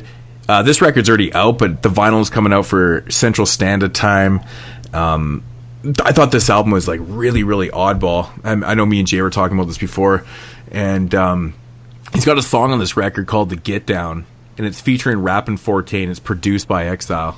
This is like, I understand they're all from the West Coast or whatever, but like, holy shit, man, it just sounds so odd for those three to be together. That's a really random combination right there. That's what I said. It I was is. like, it's so fucking weird. But especially when you look at the other credits on the album, I mean, you got a song featuring Elzai, produced by Knots. You got Illmind did some production on here, Larange, Black Milk, Apollo Brown, Exile, you know, and then you got features from like Rap and Forte. It's like, what? Yeah, odd. That is very, Cool. very odd, actually. So, but yeah, that's going to do it for the releases, CD, vinyl, cassette, May 13th I actually to the have 26th. Sorry, I actually have one more I want to throw in there. Last kind of breaking minute news, which has just dropped yesterday. I don't know if you saw this or not, Moods. I'm assuming you didn't. But the latest installment of Nick Wizzer's Cellar Sounds for those who slept, the Volume 9 has been released. It's only available on Fifth Element, as far as I know. I'm sorry, Moods. But yeah, it dropped. Volume 9. So get your Nick Wiz Cellar Sounds volume. I think it's Volume 5, number 9. So Volume 5. And that's available from Fifth Element, do you say? Because he put it on his Facebook, and the link is only to Fifth Element. Yeah. So Okay. So I'm probably going to have to go right there after this and see if I can cop a copy of that. That's annoying too, because I know the shipping's going to be outrageous and it's going to cost like Exactly. so much yeah. money. That's why I'm sorry to have to tell you that it's only on. I don't know why it's only from Fifth Element. He's got to have done some kind of weird distribution deal only through them, because usually he sells his stuff through himself, right? Usually just does it through no sleep. But Yeah, exactly. So this one's just Volume 9, so that means it's just a single disc, because all of the previous ones are it's like Volume 5. It's Volume 5 for those who slept. Number 9. It's a double disc, double CD. Oh, is it? Okay, cool. Awesome. Yeah. Crazy, man. Because Because so much material, man. So much material. Yeah. Because he did like the Cellar Selections and he did the Cellar Sounds, right? They were like two different series. Yeah. Yeah. So this is like the one that he hasn't done in a while. Yeah. I think we were talking about this not too long ago, that we would like the For Those That Slept series to come back. So here we go. Oh, that's fucking awesome. Okay, there was this Part 9. That's amazing. I'm super stoked for that. Yeah, because I always wondered what the hell happened to that, because it was so sought out there. All those releases were like really, really sought out releases, and they all went out of print. But and then it was like, what happened to the company? Like, what happened to the series? You know, I was like, man, there has to be more stuff. Like, right. The exciting part about it is, I think it's kind of exciting, is that he says that, I think, where did he write this? I just saw him post it. I don't know if it was on Twitter or on Facebook. He said that No Sleep is back. oh, that's what he amazing. wrote. And then he posted the link to the Fifth Element Cellar Sounds Volume 5 is available now. So, yeah. So hopefully we get, hopefully it's back for good. More material. Fucking rights, man. That is amazing. Yeah, that's awesome. Because I think they were supposed to drop, like, I think he was going to put out like all the other unreleased Pudgy stuff. There was supposed to be a compilation of just Pudgy records or something like that. And I don't know, there was like a couple projects that were supposed to come out that didn't. And I was like kind of worried, you know, that we're never going to see the light of day. But this is good news. This is like really, really good news. This is really good news. Yeah. So awesome. Everyone go grab your Nick Wiz stuff, because all of his comps are amazing. Yes, absolutely amazing. All right, so that was a good way to end off the releases. Fucking amazing news. So getting into the topic of the week here. So for this week's topic, we're going to... the question is, do you feel like white rappers are still hated on in today's hip-hop community? You guys have thoughts on this? Hell no. Fuck Whitey. I'm going to go with no, aside from Lord Jamar. Yeah. Unless you're Lord Jamar, then yes. Other than that, probably not. I don't really see that much hate, unless it's like some weird ass 11-year-old kid on the YouTube comments. Then you're definitely gonna get out of here, Eminem. But other than that, no, I don't really see the hate for it out there. Well, I know but that I know Talib Kweli's been in the you know, in the social media realms over in the last 6 months, 7 months or whatever, you know, hating on white rappers. And he even said, I think too, you know, to a certain degree, that whites don't have any business rapping and things like that. And I remember because R.A. the Rugged Man even came out and made a video and stuff about it, because he's friends with Talib, right? Yeah. And he's just like, man, he's like, you know, man, like the what the fuck, like, what are you saying, kind of thing, right? So, you know, I mean, it still goes on, but I was more or less, you know, yeah, you're right. You don't see it a whole lot within, you know, the actual, you know, famous rappers and stuff, of course, unless you're Lord Jamar, because he's been very, very vocal about it over and over again. which is just insane to me that he still kind of thinks like that. It's ridiculous. But I don't think the thing is, I think people kind of understand what he's saying. He's not saying that white people shouldn't be allowed to rap, because he did name a bunch of white people that he likes in rap, one of which being Vinnie Paz, actually. But he does like white rappers. He's just saying that, whites are a guest in hip hop, which I kind of agree with. I mean, it's a black culture, obviously, right? So we didn't start it. They started it. It was their thing. I completely, agree with that. I don't agree with all his points, but I kind of see where he's coming from there. I understand that to a certain degree too. But I mean, culture. I'm not saying. I mean, cultural stuff is kind of like religion too, right? It's like, it's not specific. I mean, things start out as culture. It changes over time though, too, right? Like it changes like so much over time. So yeah, a culture. And the thing is, as well, I'm sure a lot of people have the same views as Lord Jamar. They just aren't public with them. Like, he was actually willing to sit down in an interview and put it out there. Right. Yeah. Right. Yeah, I get that. Well, but most people are kind of thinking, like Mood said, they're saying that he said that whites have no place in hip hop. That's not really what he's saying. He's not saying white people aren't supposed to be rapping.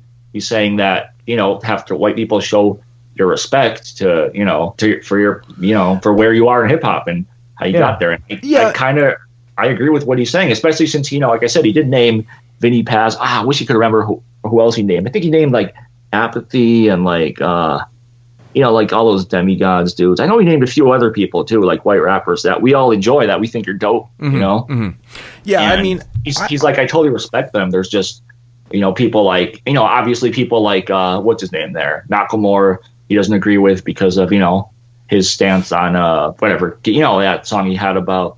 He's not homophobic, basically? About, I don't even remember what other problems he had with white rappers, but I'm sure there was a bunch. The thing is, though, if you look at a hip-hop show now, you look in the crowd, like, probably 80-90% of the people are white. Like, it's everywhere. It's not just, in a place that's predominantly populated by whites. It depends what show you go to, though, because the last show I went to that was Buckshot was playing, it was mainly black people, actually.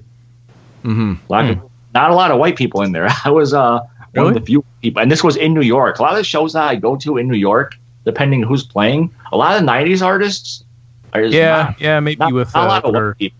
Yeah, I can see that with older artists. A lot of the indie artists, for that matter, is white people, like A$AP Rock, usually white people. Yeah. People like that, like people like Blueprint. You guys know Blueprint, right? Oh yeah. Rap. Yeah, mostly white people. But for people like, who else did I see recently? Oh, last time I saw Brand Nubian was again mostly black people. Which I completely understand. Well, I mean, given the name too, right? Yeah, but you would think that most hip hop heads would go out, would go see it, but I think it, like, my point is just, I think it's where you are. New York City is going to be split, but depending on who's playing. I was just going off of what I heard other artists say. Like, I've seen a lot of interviews where people say, like, most places are, the majority of people in my audience are white, which is kind of weird. And they look in the crowd and they see everybody's white, and they're black hip hop artists.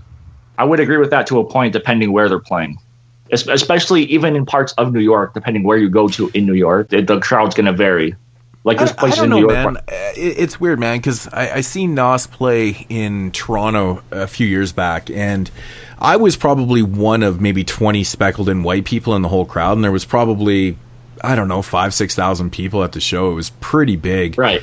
And so me and the wife, we were having a beer. We were sitting down just before, or no, it was after the opening act, or so, I can't remember.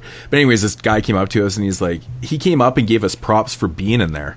He's like, man, he's like, not a lot of white people come to these shows and stuff. And I was like, and he like came over and had a beer with us, and we bullshitted and stuff. And he's like, just talked about, hip hop and stuff. And he's like, yeah, it's crazy. You guys are in here, mad props and stuff. And I was like, holy the fuck? It was like the weirdest thing, man. That is bizarre, man. It was funny. Bizarre. I've never gotten props for being at a mostly black show, but maybe one day. Yeah, it was so strange. The wife was like, damn, that was the weirdest conversation we've ever had. That's interesting. Yeah. So, yeah. But it was kind of funny because then we went and seen Atmosphere, I think 2 nights later. And that was Abstract Root opened up for them, and Brother Ali actually made a surprise show. He wasn't even supposed to be there, and he came out and did a whole set. And that show was kind of split. They're mostly white people, but there was actually black people there. It was interesting. It was actually quite interesting, considering it was an atmosphere show, which, you know, most people associate with backpacker white rap, and, you know, a lot of people say fuck that shit, right?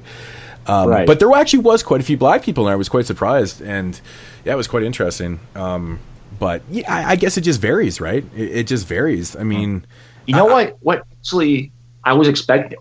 Sorry to cut you off. I just wanted to throw this in. I saw Dilated Peoples, and I was like, and this was in New Haven too, in Connecticut, and I was expecting it to be mostly white people, and there was almost none. Like, I was so surprised. I was like, wow, this is like so. It's like a college town too, you know. It's like right next to Yale. So I was like, damn. Like either no one likes Dilated People or yeah, I don't know. Yeah, that is interesting. That is interesting, actually. Weird. It was just so weird, yeah. You know, getting back to the Lord Jamar thing, where he said that, you know, whites are guests in hip hop and stuff.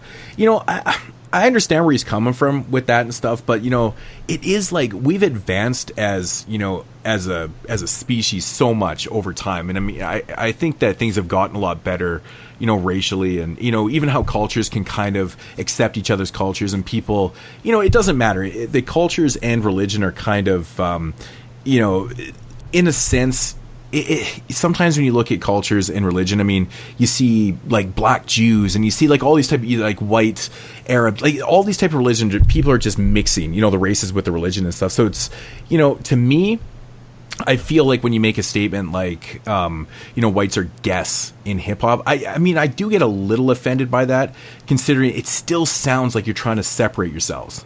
I understand it started out as a black culture and stuff, but it has gone universal.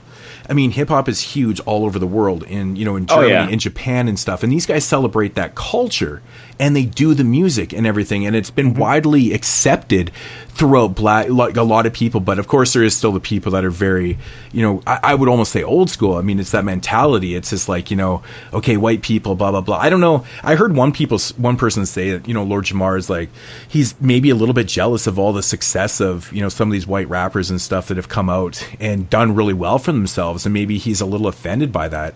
And I mean, it could be anything. It could be really anything. It could be that. But you know, it's just a matter of speculation. It's just something to talk about. But you know, at the time, I'm kind of like, you know, a guest in hip hop. Like, I never once ever looked at it like that. I don't look at people as like, you know, oh, you're a black artist, oh, you're a white artist and stuff. Me either. No, not until you said it. I never looked at it. I never think about that at all. Like, I accept music for whatever it is. Like, I listen to fucking Asian MCs. I don't give a fuck. If you're dope, you're going to be in my system. You know, that's how I look at it. And so basically this came up from a conversation I was having with this guy one time. He was asking me, he's like, yo, man, he asked me, he's like, straight up, he's like, can you make me some mixes and stuff? He's like, I've been, you know, wanting to get back into hip hop and stuff. And he's like, I'm really kind of unfamiliar with what's out there these days. He's like, can you make me some mixes of more modern stuff? And I said, yeah, no problem. And I said, and then he continued to say, he's like, well, can you just kind of don't put any of that white shit on there. I don't want any white rappers on there and stuff. I was like, what? And like instantly I was like kind of offended. I was like, what do you mean? And he's like, oh, you know, that fucking Aesop Rock's fucking whack. And he just started naming off like all these white guys. And I'm like, what do you want me to put on there? Fucking Little Uzi Vert? Like, what the fuck, man? Yeah. But it was funny the way he worded it to me. He was just like, none of that white shit. And I was like, what about Action Bronson? You know, like fucking LP and like, you know, some of these cats. And he's like, well, I don't really know who they are, but, you know, if they're white, they're probably whack. And I was like, what the fuck? So I hope you just made him an entire mix of white rappers. No. I was actually thinking of doing that, but I should have done that, actually. That's pretty funny. But it just got me thinking. You know, he's just not an everyday fan, but, you know, from a fan's perspective, do people still really think like this? It's crazy, man. It's like, you know, people definitely do. I mean, they're definitely out there. But it's in a minority, I think. I think it's definitely in the minority. From what I see, anyways. It definitely is, man. Because when you look at like rock music and other type of genres and stuff, like, I mean, I don't look at somebody going, oh wow, that band has a black lead singer or something. It's like, or this, you know, this funk band has a bunch of white people. I don't look at it like that. I just don't understand why people are so fixated on the fucking the skin color of their artists when they're listening to it at fucking home. It doesn't make any sense to me. What happened to the quality of music? There are blatantly racist people out there as well. Like, a lot of shit doesn't make sense to certain people. Like, you know, obviously we aren't racist people, but there are Nazis out there. So, but I'm talking about these guys. I mean, they he was telling me he was a big fan back in the day and stuff like that, and he just kind of diverted himself right to like, exposing his hatred for white rappers, and I'm like, dude, you're fucking white. Yeah, that's so weird. It was so fucked up to me, and it got me thinking. I was like, I can't believe people still think like this. Before. I've never heard anyone like say something like that before, like that they straight up just like, I don't want any of that white shit on. Dude, I was like appalled by his comment, and it's like my hip hop mix. Yeah. Oh, I definitely would have just made them all like good white rappers and said, "Here, just give this a try." I'm sure he would have listened to it. I would have given them straight up.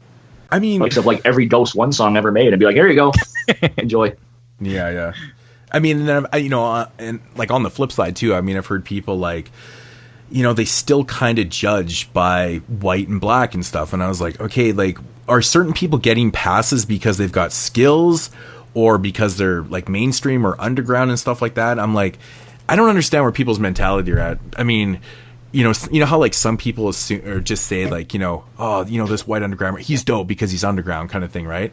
And I'm like, well, I mean, that's not really the case. I mean, we're still judging the music based on its quality, right?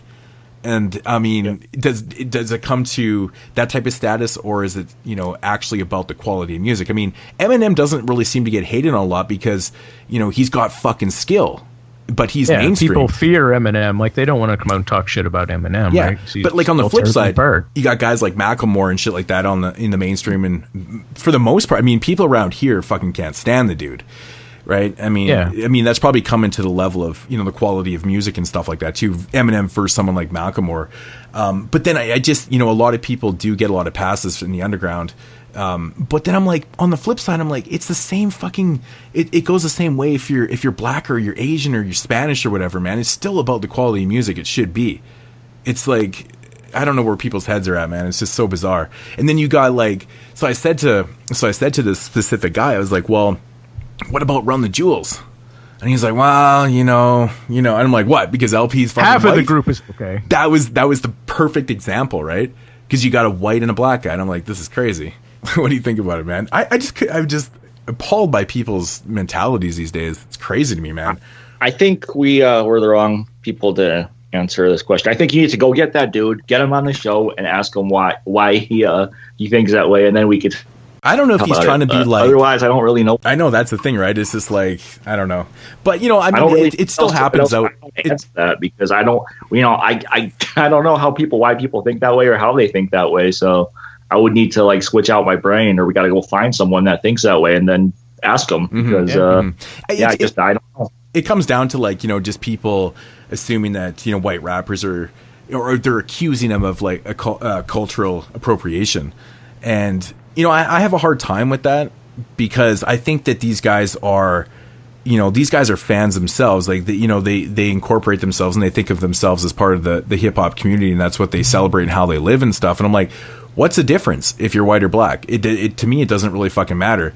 But, I see this all the time, just people judging and stuff. And it's like, fuck, like, does it really matter anymore? To me, it doesn't. I don't give a shit. I really don't give a shit. I mean, you can't sit there and judge white MCs on being all shitty because, let's face it, man, there's a lot of fucking black artists out there that make just as shitty music too. Everybody makes shitty music regardless of color. Right? Oh, yeah. So I don't know why white always seems to get brought up in conversation. I've seen this on social media within the last couple of months also, specifically referring to, cultural appropriation and things like that. And like and this is kind of what Lord Jamar is getting at. Being a guest in hip hop, these guys are just kind of stealing the culture and things like that. And I was like, man, I don't know, man. Like certain artists, like actually having scraps and, on social media about these things. And like, it was even black people offending white people and stuff. I'm like, this is fucked up. Like, why are we even talking about this in 2017 anyways? These guys are doing dope music. Who gives a shit? Right. You know what's crazy about that is there's, like you were saying, hip hop is such a global thing now, a global culture. Like most of the fans/rappers from anywhere in Europe, Asia, wherever overseas. I'm gonna talk about mainly Europe. That's what I know. That's where I've been to. In Germany, Poland, France, the UK. they're mainly white in those, other than the UK because that's mixed, but they're mainly white in those countries, you know. So all the rappers are mainly white, and there's a lot of mostly fans of old school hip hop. They love old school hip hop. Yeah. And I'm just curious how Lord Jamar would view, you know, like rappers from over there, where obviously mostly white, and they're not from America. So I don't know. I'm just curious if he would look at fans the same way that he looks at, you know, white rappers. That's why I feel like there's like a level of jealousy there at times. I'm like, right. I mean, he's had a lot of success in his career. Like, don't get me wrong, he's part of Brand Nubian and stuff, but like, it just seems so vocal and it just seems so, you know, choreographed and just to attack. Like, it seems like it's an attack in a jealous way, though. And I don't really understand it, because let's face it, man. Like, I mean, most of the people that are buying these records and going to these shows and stuff, I mean, are of the white descent. It's kind of it is strange, man. Yeah. But I mean, we don't control that. That's just what happened. That's what happened. Yeah. Well, there might be a degree of jealousy to it, but I mean, if you're him, he grew up at a time when, you know, the culture was predominantly black people. Like, exactly. there weren't white kids everywhere trying to rap, and you know, right. He probably sees it as, you know, what he's grew up, you know, and being a part of raising the level of is now moving on to white kids, basically. So I don't know. Reason, he can't get past that for some reason. Yeah. There's definitely somewhere where he, you know, is finding this offensive to him, basically. Yeah. Hence the cultural appropriation, and, you know, right. the white people are ruining the culture, and that's just how he interprets it. I mean, I don't fault Lord Jamar. I mean, I'm not gonna sit here and diss the shit out of him. I mean, I'm a fucking fan of him. If he doesn't like me, I don't give a shit. He still did dope shit with Brand Nubian. I'm not gonna shelf the records because of these comments and stuff. I mean, I'm not like that, but, you know, I just, you know. It's just too bad that other people have to kind of hear this, and they take it a little bit differently too. They're like, oh yeah, you know, some people interpret it as fuck whitey, you know, fuck these artists and shit. I'm like, man, that's just not fair. That's just and not I wonder fair. what Lord Jamar would think about somebody like me, who's a kid that grew up in rural Nova Scotia, that was listening to Brand Nubian as a kid and becoming a fan and trying to think about the stuff they're talking about. I mean, I actually learned things from them, you know. It's like, what would he think about that? Would he have respect for his white fans that grew up that he probably never had an idea that he was touching at that time? Like, right. I know, and that's the thing. I still have this picture, man. I got to show you this picture if I can find it.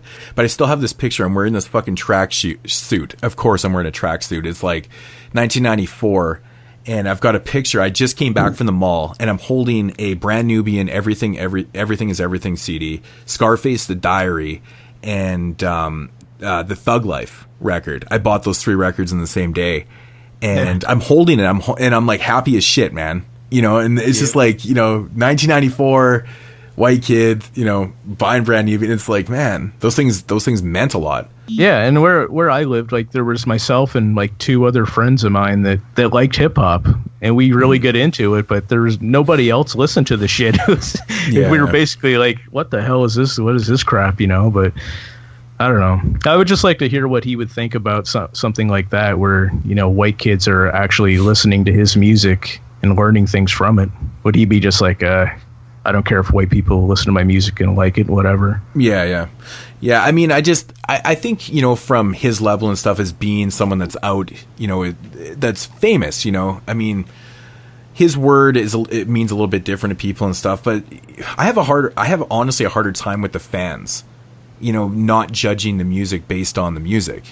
I mean, as a fan, if you're just gonna instantly attack white artists because, oh, you know, they're fucking shitted, like a bunch of Vanilla Ice wannabes and shit. I'm like, I hate when people fucking say that shit too. That drives me nuts. I'm like, why is Vanilla Ice always dubbed as the first white rapper? I'm like, this is fucking. I hate that shit. Beastie Boys were out way before fucking Vanilla Ice, but Vanilla Ice. But for me, it essentially comes down to just judging the music based on the music itself.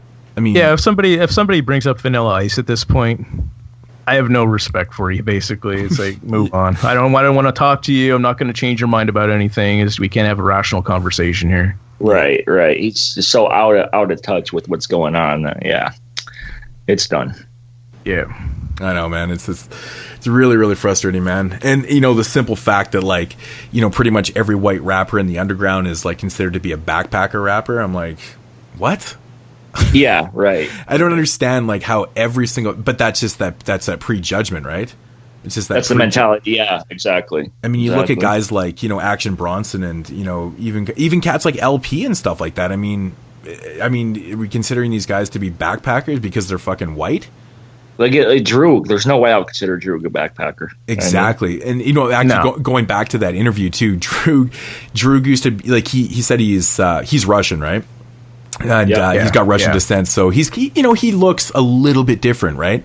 Well, people back in his neighborhood used to call him, I think they used to call him a Puerto Rican, and he used to play it off because he was ashamed of his cultural background as being Russian. Yeah, I remember him saying that before as well. And I was like, and he just didn't correct people. He's like, yo, man, it's the Puerto Rican kid, you know? And he's like, I guess I'm Puerto Rican. Awesome. You know? Yeah. You know, it's just kind of funny, but I don't know, man. I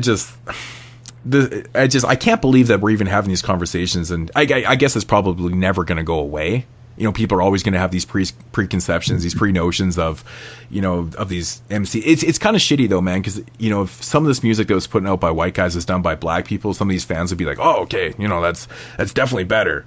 I'm not judging, man, on the quality of music at all. Fucking skin color. It's bullshit. Yeah, every once in a while it gets stirred up, but I don't see it too much at all right now. I do a lot, unfortunately, you know, just from some of the social elements that I go to and stuff. And I actually seen a post on Instagram the other day, and I was like, oh my God, again? Like, what the fuck? Like, it's just... You just need to stop going there. Just you stop. gotta stop going Instagram. That's it. I guess Instagram... It's the only place I really see it, honestly, is online. Like, whenever I don't see it happening, you know, day to day, whenever I do anything hip hop related, like, I don't. Yeah, exactly. And online, you can hide behind, you know, a fake name and whatever. Exactly. It's like you're not face to face with people having a real conversation. You can just spout off and say a bunch of shit and get away with it. See, I never incorporate like, you know, the forums and stuff when people are on the forums talking shit and stuff, because that stuff is all comedy to me. No one's being fucking serious on there. It's just a bunch of keyboard warriors just trying to come up with the best insults of the day kind of thing. It's generally the reason why I don't go on general feed on Facebook either. I'm never on there. I stay in my groups and stuff, and that's pretty much it. But I was surprised because Instagram for myself is there's a lot of good stuff on there. Like Pete Rock always posts like the funniest fucking videos and shit. Pretty much everything he posts is like comedy stuff, and it's just hilarious. I think that's pretty cool. But, you know, every once in a while you got someone on there and it's like, oh, fuck this. And then I'm like, what the fuck? Like, Jesus, dude. Like, I just shaking my head going, I can't believe this, man. But I still think it's out there. I still think it's out there, you know, and it's just unfair to these artists, man. They're just not understood. Have you been a victim of trolling moods? Is that what we're getting at here? No. Have you been a victim? No. I never get I get trolled on YouTube all the time, but I mean, that's different. But no, man, like, again, just shaking my fucking head. It's just crazy, man. It's crazy. I don't know. Mood just seeing fucking Dr. Doom in his dreams over here. He's like, no. Yeah, man. I don't know. Do you guys have anything else in there? No, I'm good, man. Nah, I think we covered it pretty well. So do we feel white rappers are still hated on today? A little bit. No. Yeah, a little. I still think there's a level of unfairness there, but it goes both ways too. All right, so getting into the question portion of the show, and we've got a question here from Osman. God, help me out here, man. Osman Iqbal? I'm going with Osman Iqbal. Iqbal. Sure. Iqbal. I think that's what it is. We're going to have to get him to break this down for us just to make sure, but I believe that's the way you would pronounce it. I think it is. I'm so bad with names, and that's like it's just hard to move your tongue. I don't know. Iqbal? I don't know. First question here. Actually, yeah, it's his first question. Are there any artists who you love now that you struggled to get into initially? Who'd you guys have for this? I don't know. I just came up with a couple, but Outkast was my first thought, so I didn't really like them at first, but yeah. And then Aesop as well. I didn't really like Aesop that much. As in Aesop Rock? Yeah. Oh, wow. Okay. Yeah, when I first heard him, I was like, I don't know. It's different. But after a while, I grew to love him, of course. Other than that, man, I had to throw in Little Uzi Vert. I mean, that guy is really... Wow. He's really... Good stuff. Yeah. So yeah, those Outkast and the Aesop were probably the two that came to mind first for me. That's cool. It's interesting because I had Outkast as well. No way. Yeah, that was like the only one I really had on there I could think of. Because I don't know, I never really got into Southern music like that. And Outkast were the only ones I really I started with them, actually. And then I got a little bit more into like 8 Ball and AJG. They were like the other one, 8 Ball and MJG. Okay. Which I really didn't care for when I first heard their stuff at all. Like I was, like any Southern rap, I got to say, I just like really, I don't know, I didn't get it. The beats didn't really click with me. Yeah. It's like, but yeah, after a while, I kind of enjoyed it. And I still actually don't like a lot of Southern rap. Like all that Rap-A-Lot stuff, I really can't get into. But like people in MTG, Outkast, yeah, I enjoy. Nice. For the most part. Oh, I was a huge fan, man. Huge fan of like the Ghetto Boys and Rap-A-Lot and stuff back in the day. Yeah. Yeah, the Ghetto Boys I liked. I like the Ghetto Boys, but like anything else on there, I couldn't get into. Like also another one was like DJ Screw and that whole thing. Oh yeah. Oh yeah. Man, I don't understand the the screwing the tapes up and shit, like the slowing it down. Screwed. Yeah, I still don't get chopped and screwed myself. Yeah, it's a strange one to me, man. Also. Yeah. Yeah, that's all I had. Just those two, really. Who I struggled to get into initially was The Game. I honestly didn't like him at first at all. He's been hit and miss with me over the years, but I think his last couple projects have been pretty decent. But his first albums are probably his best ones, and at first I didn't really care for him at all. So I started to dig it, man. It's still not my favorite thing in the world, but it grew on me. Another cat is actually Guilty Simpson, man. His first record, man, I really didn't care for at all. Like I just, I felt like he got better with his albums. His second album was pretty good. His third one was awesome. Yeah, I hear a lot of people say that. That's Guilty Simpson is one that a lot of people bring up when they say the same thing. Yeah, he grew on me big time, man. Really, really big time. Yeah, I'm gonna name off one producer too, and it's Oh No. Oh No. At first, I was like a little bit unsure of his stuff. I was just like, holy fuck. I just kept thinking to myself like, okay, Madlib's brother, but he's not Madlib. I don't know. I was struggling with his beats a little bit and stuff, and just after checking out some of his instrumental projects, I was like, holy fuck, shit's pretty damn cool, man. And learning like how he, makes beats and shit like that, like his brother and stuff. Actually, that's another really cool rhythm roulette. The one where he just samples off video games. Yeah. Yeah. Totally awesome. That's some cool shit, man. But yeah, Ono was a producer that I didn't really care for at first, but I love now though. Are there any artists who you need to check out or who you used to check out previously, but don't care much for now? I had nothing for this one. I couldn't think of any that I don't know. I'm sure there are, but I couldn't think of any, to be honest. I had a couple. I had Kanye, Fat Joe. Fuck you. There's two of Ice mine Cube, right there. Ice Cube. And I hate to say it, but Rakim. Wow. Yeah, man, Rakim's last album was shitty. It was, man. It was pretty bad. Well, I had Kanye and Fat Joe on my list also. I kind of missed. I also had, of course, Master P. I was into Master P for about 18 months, and no, I don't know. Fuck, I was thinking. Actually, another cat, man, to be honest, is Jay-Z, man. He's so beyond miss with me that I don't even find myself, like, if he's putting out a new project, I'm just like, okay, whatever. Like, it doesn't really faze me. I never got into Jay-Z. He never did it for me. Yeah, me either. I never really got into the Jay-Z like everybody else did, but yeah. The thing is, I only liked like 3 albums by him too, so it's like, I don't know if I can say I was fully like the hugest Jay-Z fan. I think it's kind of a lie. I don't know, but now that's actually it. That's it. That's all I got. I had one that just popped into my head. DM. Okay, yeah. I really enjoy for like his first album. I thought was pretty decent at the time when it came out, and then like I don't know, like the whole Rough Riders camp. I was like, it's pretty cool. They're all riding around with their quads and shit. I'm like, damn, I want a quad, but that ended really, really quickly. Like I think like maybe 6 months later, I was like, nah, I'm done with that. I don't think it was even 6 months. It was probably like 3 months. Who was that? DMX? Yeah, dude. Actually, that's a great one, man. I'm the same way, dude. His first album, and by the time he dropped his second album, was within a year. It was like in the same year. Yeah, I was already done with him. I was already done with DMX. Yeah, I remember my my love for DMX ending very quickly. So yeah, me too, man. I didn't like his second. Actually, he never put out anything else that I liked. Right. Same for me. Yeah, same for me. So. All right, so we got another question here. If you were a boxer or an MMA fighter, which one track would you pick as your walkout music?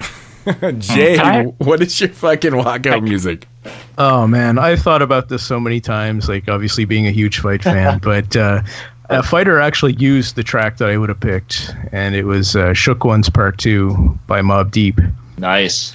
And Rashad Evans used that before, and his walkout game is definitely top of the notch for as far as any fighters I've ever seen.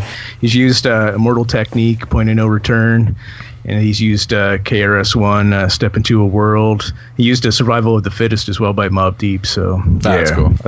Yeah. So if you're interested, just go on YouTube and type in Rashad Evans entrance, and you'll be able to check out all these songs that he walked out to. That's dope. Yeah. Tom, what are you walking out to? Can I actually change mine from a fighter to a javelin thrower? If you want to. Yeah, man. Javelin throwers need inspiration. And I'm going to walk out to Company Flow's 8 Steps to Perfection. Nice. Yeah. I had no idea how to answer that question. I was like, no, but seriously though, I don't know, probably anything by Snow Goons production, or like, I don't know, Demigod, something really like big and operatic, thematic. Yeah. I don't know. I'm not really into sports at all, so I don't really, but yeah, walkout music, I don't know. Anything that hypes me up, I guess. I totally took a different approach. I've answered this question many, many times before, actually. And it's simple, man. It's Celine Dion's Titanic song. You're one of those guys. Because if you came out to that song, nobody would take you fucking serious. Like, it would probably distract your fighter. Like, he just came out to fucking Celine Dion, Where the Heart, whatever the fucking song's called. I call it the Titanic song because I don't really need to know the fucking name of the song. The point is that Celine Dion, and people would be like, what the fuck is that? Funny guy, if you ever want to check this out, check out Tom Lawler walkout songs and stuff. He would dress up as like pro wrestlers. One time he came out as Hulk Hogan, and he played like I'm a Real American song. Oh, it was hilarious. That's amazing. Yeah, he had the best walkouts of anybody I've ever seen. It was hilarious, man. My other one would be, that's awesome. My other one would be, I'm going to change sports here from javelin to discus, and I'm going to go with Wu-Tang Ain't None to Fuck With. I think that would be a song. That'd be. I'm sure. Has no one used that before? Anything from don't Wu-Tang? Believe so. I don't think they're allowed to have the cursing in there. I think that's the problem. Well, they can play edited stuff. So like Immortal Techniques, when he came out to that, it was edited. So yeah. Dude, I'm surprised that no one has done like MOP or something, because those would be like crazy good songs for fighters, right? Oh, that'd be good. And Frankie Edgar, he always comes out to Kick in the Door by Biggie, so that's a good one. That's a good one. Yeah. Cool. Yeah, it's dope. All right, man. My man Seth Apple here, man. He asked us, who do you think would have the better catalog if they weren't taken from us too soon? Big L or Charisma? Well, what are you guys thinking? Big L. As much as I like Charisma, I would probably go with Big L on that one. Yeah, I'm going with Big L too, man. I think Big L was one of the most gifted MCs out there, man. Charisma was dope, but I think Big L just had so much range and like. Yeah, he's no Big L. He was. I think Big L's a whole other level than Charisma was. Right. Me too. Exactly. Me too. Alan Nutton. I love the name, man. It's so awesome. With production being as important as the rhymes in hip hop, who is your favorite producer who doesn't MC and all rounder? So producer and an MC. So who's your favorite? What do you have, Moods? For producer, I've said it a million times, man. My favorite producer is Primo. I know it sounds cliche, but I'm a huge DJ Premier fan. I listen to Primo stuff so often, it's ridiculous. Fuck, dude. I listen to J. I find J. Rue's first 2 records to be just some of the best stuff, man. I love those beats, man. It's just amazing. It's amazing. Everything Primo. I shouldn't say everything Primo's done, but he's one of those guys. I just find so much replay value in his beats. They get me hyped and shit. So, totally. Yeah. For all rounders, man, it was kind of hard, man. A couple guys couple personal my favorites are like Black Milk and Evidence. I think they're both amazing producers and really, really good on the mic too. Stealing both my answers. And So we all went with Primo for the producer. I guess we did. All right.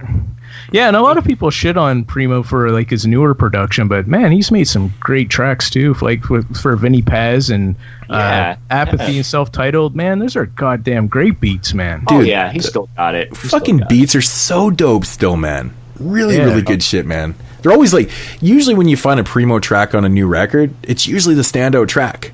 I mean, that has to say something about his production. His modern production, right? So definitely. So my all-rounder, I would go with LP. Yeah, that's a cool. good one. That's cool. Smooth. I said both my answers already. I had Evidence and Premiere. I'll probably go with Premiere, and MF Doom is another good one that I like for all around. Yep. Oh, that's a good one too, man. That's a really good one. Yeah. Yeah, I had a couple offshoot ones too, man.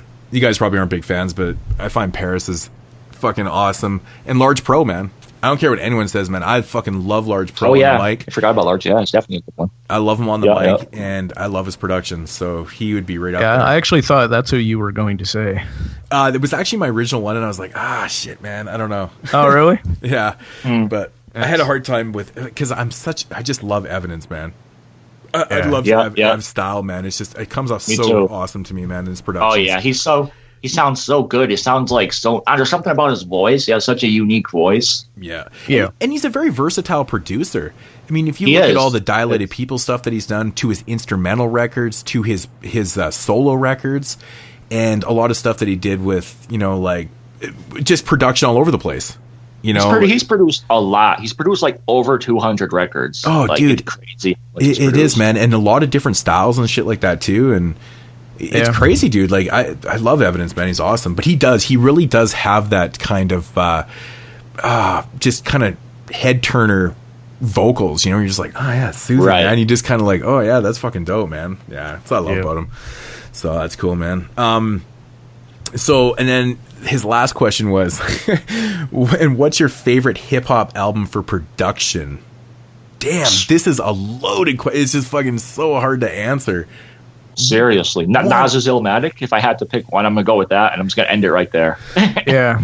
If I have I would go probably that, or maybe The Infamous by Mobb Deep. I don't know. That would be my second choice. If I wouldn't say that, I would probably say, The Infamous. It's so hard, man. Like, you can't pick one. Yeah. I know. This is like one of the hardest questions ever. And I know it's, not to disrespect Tom's choice, but it is cliched to say Illmatic. But I mean, it's hard not to say Illmatic because it really how is. can you not say? Who cares if it's cliche because it's good? Yeah, because that's the thing. That's the thing, man. I love Illmatic. This one right here would be kind of interesting if I picked Midnight Marauders because it'd be my favorite album of all time. So that's what I'm actually going with Midnight Marauders. It makes sense. It's an album that just like Illmatic, I can listen to every single day and never get bored of it. But the production is, it's a big thing for me, right? So there's so many, like the first four Gangstar albums. I mean, what the hell? Like, there's so many good records out there. Like, yeah, dude, hard to earn for me. I find myself listening to when I pop in a Mobb Deep record, I pop in Hell on Earth more times than The Infamous. Now, I love the beats on Hell on Earth, man. Oh, I find a lot of people do, but I definitely prefer The Infamous. That's my favorite. Yeah, I think I'm going to go with Moods on that and say that. Only because I've heard The Infamous so many times by now. I think Infamous is still my, the one I enjoy more, but the one I listen to more now is probably Hell on Earth. I'm on the same page as that, man. I think I prefer The Infamous too, but Hell on Earth, man, that dark production on that record is like the most haunting shit ever. When you like kind of listen to those beats, you're like, "Fuck, man, that's some dark ass shit, dude." Like, the beats are amazing, man. They're so amazing. Like, fucking love it, man. I think one of the coolest produced albums of all time is honestly the Beastie Boys' Paul's Boutique record. Now that album has like a fucking 100 different crazy samples in it. Yeah, it is I don't know how in the hell they ever afforded to make that record and clear all those samples, but I think it's really cool, man. I was listening to Paul's Boutique the other day, on MCA's, on Ad Rock's anniversary, and I was listening to Paul's Boutique again. I was like, man, this album just is so unique. There's no album like that. You know, it's one of No, those- it is. It's like ahead of its time for sure. As a lot of people have said, but yeah, it definitely was. It really is, man. It's something special. I think it's pretty cool. Like it or not, it's still unique.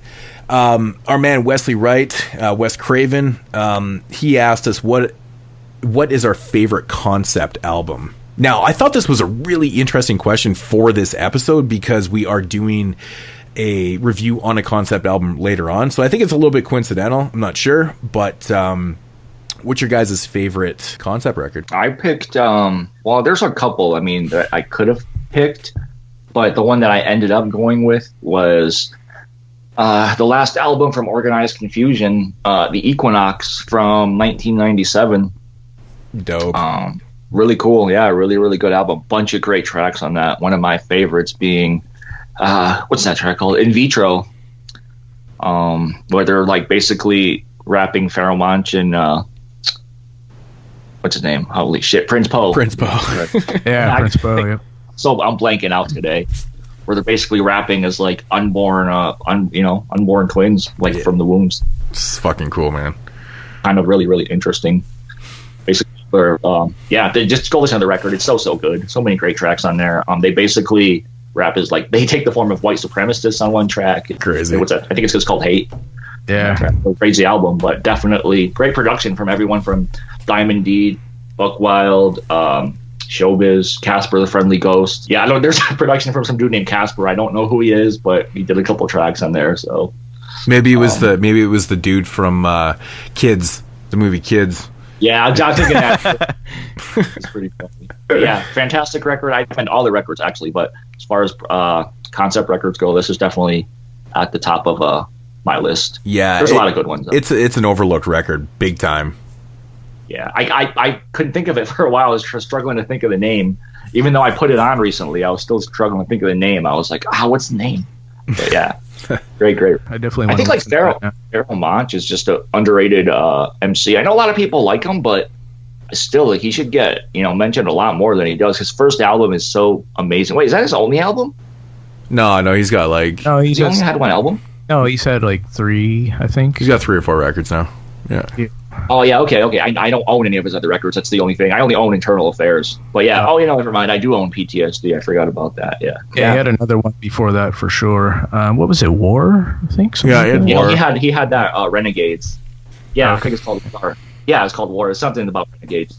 Yeah. And then what's the other one did he have? He had like a third one in there too before that. Desire. I don't think I even heard this record. Desire. It was okay. It was alright. Oh yeah. I remember that. Yep. Okay, I have to go. Okay, sorry, get off topic, but I do. Yeah, so that's what I picked. There's a bunch of great ones though. Another one that I probably would have picked is MF Doom's. Well, there's a couple I would consider for MF Doom. Food is a good one, but I really like Operation Doomsday. That's kind of like a concept album. I mean, I consider it a concept album. Mm-hmm. I've heard people say it's not a concept album too. So Yeah, Villainy as well. Mad Villainy for sure.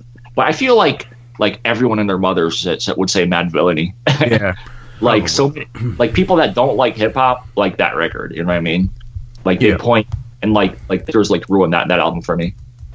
Yeah. So like I just I can't do that record anymore. I used to love it so much, and now it's just like can't do it. The people have taken it from you, Tom. Like whites have taken hip hop from Lord Jamar. Seriously, man. Like I feel like me and Lord Jamar are like on the same page now. I completely understand where he's coming from. All right, Jay, what do you got in store for us? When you think about career-wise, obviously Master Ace is probably the king of concept albums as a whole, but I switched it up and I took Dr. Octagon. Yeah, nice. Yeah, that's some good weird shit right there, man. Yeah, I mean it's definitely one of a kind for sure. Oh yeah, it definitely is. Yeah, I mean that was the way I was going. I was going with the obvious choice, which is Master Ace's Disposable Arts. Even A Long Hot Summer, The Falling Season by Master Ace. I mean, he just puts out concept records, right? Yeah. Pretty awesome stuff, man. But I think a couple that are super underrated. Maybe I Phantom by Mr. Liff. No, I don't think Deltron was mentioned, but Sticky Fingers Black Trash record, awesome. I love that album, man. I think it's fucking wicked. Oh yeah, I forgot about that one. And one I think is truly, truly amazing. And this is one of my friend's favorite records. I mean, he loves this album. Prince Poe's Prince Among Thieves. Awesome. Oh, yeah. Such From a good one. Yeah, late 90s. That's a good one, too. Yeah. Another one that I wanted to mention was Little Brothers, The Minstrel Show. That was one I would have picked up. Yeah, that's a fun one, man. I love the little inserts and shit into that one. Pretty cool shit. Yeah. There was one album that I reviewed a couple years ago, actually, on my channel. And it's by 730. I don't know if you guys ever watched that review, but it's by 730. It's called Heaven's Computer. Yeah. This is a really interesting fucking concept record, man. When you listen to this album a few times and you kind of absorb everything that he's saying and shit, and you kind of figure out the concept of it, it's pretty fucking cool, man. It kind of plays out like it's just like watching a movie in a sense. Pretty cool release by Mellow Music Group, but that's a more modern one, anyways. You want to check that one out. But speaking of kind of more modern ones, well, not too modern, I guess, but Kind of Linguists have a couple concept records that I love. Recently, I just don't know how to say that. Onerology. Onerology, the dream record there, the study of dreams. Fantastic. Such a good record. I actually completely forgot about that. That's a good one too. Yeah, Good man. stuff. They have a couple good records, but Piece of Strange is another good one that I didn't even think about. But man, they're such a good group too. It's such an underrated group that Some of that good Southern hip hop, right? yeah, man. But that sounds nothing like Southern hip hop that doesn't sound like Southern hip hop. Yeah. Well, I at mean, all. Little Brother is the same thing, right? You know, Yeah. I always tell people like, "Oh man, you like Southern hip hop?" I'm like, "Yeah, listen to Cunning Linguist, Little Brother." They're like, who? They're like, who? What? All right, man. So moving along here, that was it for the questions. Thank you for all the questions, guys. That's awesome. So if you got more, leave them in the comments section, or maybe I'll make a post for the next episode. But drop us those questions, man. Love doing the questions. Awesome stuff. Yeah. I was a little disappointed we didn't see anything from crazy ass Derek coming up with anything this week. Yeah, actually, he didn't. He didn't leave anything. That's odd for him. Yeah. So maybe he lost interest and he didn't listen to the show. So Yeah. Can't blame him, really. yeah, I mean, it was just the two of us assholes on the show. So whatever. Maybe he got kidnapped just like me, so I totally understand. And shit happens. Yeah, that's awesome. All right, so moving into what's in the system. What do you guys been listening to these days? Anything cool? Anything shitty? Nothing shitty, but I had on Capone and Noriega, The War Report. What the fuck? What? Okay, keep going. Wait, you were listening to that too, were you? I was listening to Capone and Noriega, The War Report 2. Oh, okay. Okay. That's so fucking strange. Like, what are the chances of that, man? Nice. So And random. of course, I've been checking out that Showbiz and AG that you were all hyped about. And I thought it was all right, but the main thing I liked about that, of course, was the Rock Marciano feature on there. That's it. I figured, man, you're so damn predictable, man. I was even thinking that too. When you even said you're like, I wasn't that hyped on. I was like, I bet you the fucking guy only likes the Rock Marciano feature. That's so funny. Yeah, man. Good It's a shit. fact. It is a fact. But no, I mean, the rest of it's all right. But I thought the did- beats were really good by Showbiz on there. Oh yeah, the beats are fine. I'm just not a big fan of AG's rapping out, to be honest. Like, I don't know. Yeah, Rock Marciano pulled it through for me. And other than that, I was actually listening to Hell on Earth by Mobb Deep, which you just mentioned. So, Oh, that's interesting. That's cool. but yeah, I mean, mainly though are the 3 albums that we're going to review because I happen to enjoy them all. Spoiler alert. Tom, what have you been listening to the system? What's in the system for you? Yeah, mainly like Jason said, I just those 3 are going to review. Just a couple though. The new, not really new, project from Brain Sick Mob. I was actually checking out recently. It was pretty good. Yeah. Unreleased Sickness. It's called. Did you hear that one? Yeah, I thought it was really good too, man. Yeah. Yeah. That was pretty cool. Big ups to Chop Hearing Records, man, for dropping those ones. Fuck. Yeah, definitely. I love when they put out those unreleased records. So good. For sure. And then the other one that I kind of listened to was the Showbiz and record too. Nice. Yeah, I actually enjoyed it. Like unlike some people, I thought it was pretty good. Yeah, I was impressed by it, man. Like that first single off there, I was like, holy shit, that's fucking dope. Yeah, I thought the whole thing was pretty damn solid. I really enjoyed the little like Showbiz EPs that he does. production work that he does. Once again, maybe it would be better as an album. Maybe it wouldn't be better as an album. I don't know. But the EP, the way it was, I thought was perfect. So yeah, that's kind of all I think that's pretty much all I really listened to that stood out to me, actually, at least, other than the stuff we're going to be reviewing. So, yeah. All right. But yeah, like I said, I was listening to Capone Noriega's The War Report too. I think this album is really dope. It's got some fucking bangers on it, man. This is probably like the best sequel album or part 2. You know, like most part 2 records are just shit.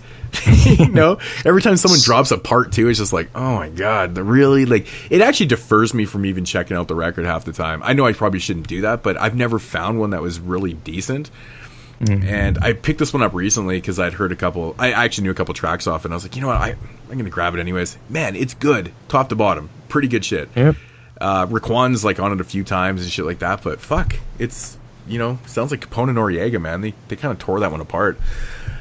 Crew, the Dirty 30 from 1997, man. I haven't heard that album in years. Yeah, it's a really interesting record. It literally has 30 tracks on it. Like, the Dirty 30. It's cool, man. It's got kind of flavors all over the place and stuff. And to be honest, it has a lot more like actual songs on it than you would assume for a 30-track record. Like, I think there's like 22 songs on the record or some shit. It's fucking crazy. But I like it, man. It's definitely way too long for sure. It kind of takes a little bit of steam out of you listening to it. It's so long, but it's an interesting record, though. It's pretty cool. I also was listening to that Begun, that Nasimoto mashup that they did. The fucking the Madlib or the Quasimoto. I haven't heard that yet. I downloaded it, but I haven't heard it yet. I'm really interested to check that out. I thought it was cool, man. It was really, really cool. Generally, I mean, a lot of these things get made, you know, and put out all the time. A lot of them don't interest me, but I was like, you know what? The Quasimoto Nas mashup, I gotta check this out, man. It worked. Yeah, I actually did listen to that as well. I forgot about that, but yeah, it's pretty damn good. Yeah, it was pretty interesting, actually. Just recently picked up the Jensu Dean DeMarc Vesey record. It's called Whole Food. I'm a big fan of Jensu Dean's beats. This record right here is a little different. His beats are at times are a little strange and a little up-tempo-y and stuff, and you know, the beats were kind of all over the place for myself. DeMarc Vesey as an MC, I'm not overly the biggest fan of. It was kind of like a blind buy. I was like, you know, it's Jensu Dean stuff, I'll check it out. But this one came out last year. I just kind of totally bypassed it. I believe it was released on Mellow Music Group also, and I don't know, for some weird reason I never even heard of it. It just totally bypassed me. So I thought I'd give it a shot. It was it was like $5 on Amazon Prime or some shit. So I was like, I gotta cop that for that price. Yeah, it was probably worth $5. It was worth the $5. And then last up here, listen to the Apathy and self-titled the Demonology, the tour album that they put out for this tour. And basically what it is, it's kind of like a collection of EPs. It's like 5 Apathy songs and 5 self-titled songs make up this 10-track Demonology tour tape. Good shit, man. Apathy and Self, they fucking kill that shit. It's really dope. So if you're a fan of Apathy and Self, hopefully they'll like press this up in a bigger pressing, you know, because obviously it's limited to whatever 1,000 copies or whatever they limited it to for the tour. So, but yeah, it's cool, man. Apathy, Self. That's what I had in the system, man. Yeah, I was so disappointed they didn't come here when they were doing the Canadian tour. I really wanted to see them come here, but I don't know. I was pissed too, man, because they went to a couple places down south in BC here, and they didn't come up to where I am, and I'm like, what the fuck? That pissed me off. And of course, their Vancouver show got all fucked. It was like their first date of the tour, and it was like the promoter canceled the show, and it was like a total mess. And I was like, are you kidding me? They should have come here, man. I saw that post on wherever it was, that Facebook or Instagram or something. Yeah, it seemed like it was a whole big fuck up there. Oh, people time, man. Tickets and they like couldn't get refunds or some shit. That was terrible. To like the VIP tickets or some shit like that. It was just like a total mess.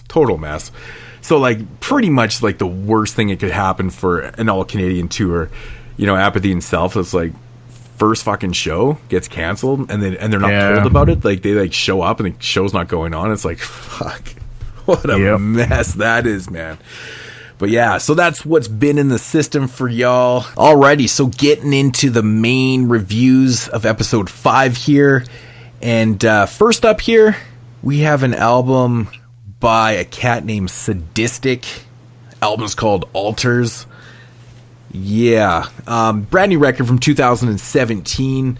Sadistik is one cat that I've checked out, a little bit throughout the years and stuff. I definitely peeked out his EP that he did with No from the Cunning Linguist last year.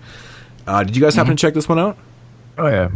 Phantom Limbs. I actually really enjoyed that. I thought that was good, man. But yeah, No's production, definitely a lot different than what we're hearing on this record. In fact, I think the production on this album is like completely different than most of his stuff that I've heard anyways. So this one kind of took me by surprise. I wasn't expecting it to sound, kind of like the way it did. But I mean, definitely a different approach. I mean, this album being a concept record too, I don't know, maybe that was part of it. I'm not sure, or if he's just kind of leaning this way with the production. But yeah, man, what are your guys' thoughts on this album? Go ahead, Tom. Okay, I'll just say straight up, I didn't really care for this record. I like Sadistik. Actually, you know what? I can't even say that because I haven't heard all his records yet. But the ones that I do like from him are Flowers for My Father, I think it's called, right? Yep. Flowers for My Father record. And then The Balancing Act, I thought was pretty good too. The EP that he did with No, I thought was pretty decent. I don't think I've heard the Sallow Sessions EP, so I can't say that. I don't think I even know that was a thing. So it's kind of similar to this album, like in terms of production. Yeah, I've only ever heard the Balancing Act and Flowers for My Father, and of course the Phantom Limbs stuff from Sadistik. So I don't know. I mean, definitely a lot different production wise. Yeah. I usually like Sadistik as a rapper. Like, I don't mind his flow. I like, his cadence, his wordplay is pretty good usually. On this, the thing I didn't care for the most was the production. It really kind of, it didn't do it for me. Like the kind of trap style beats, or what, I don't even know how to describe them. I guess they're kind of trap style, right? That's what I some of them are, I knew you guys wouldn't like this production though, right off the top. Like, they aren't gonna like this shit. But I can't decide if he's like is he being serious? Is he being funny? Is he being ironic? Does he think he's out? Is he good? Is he like rhyming over his production? Because I think he sounds terrible over his production personally.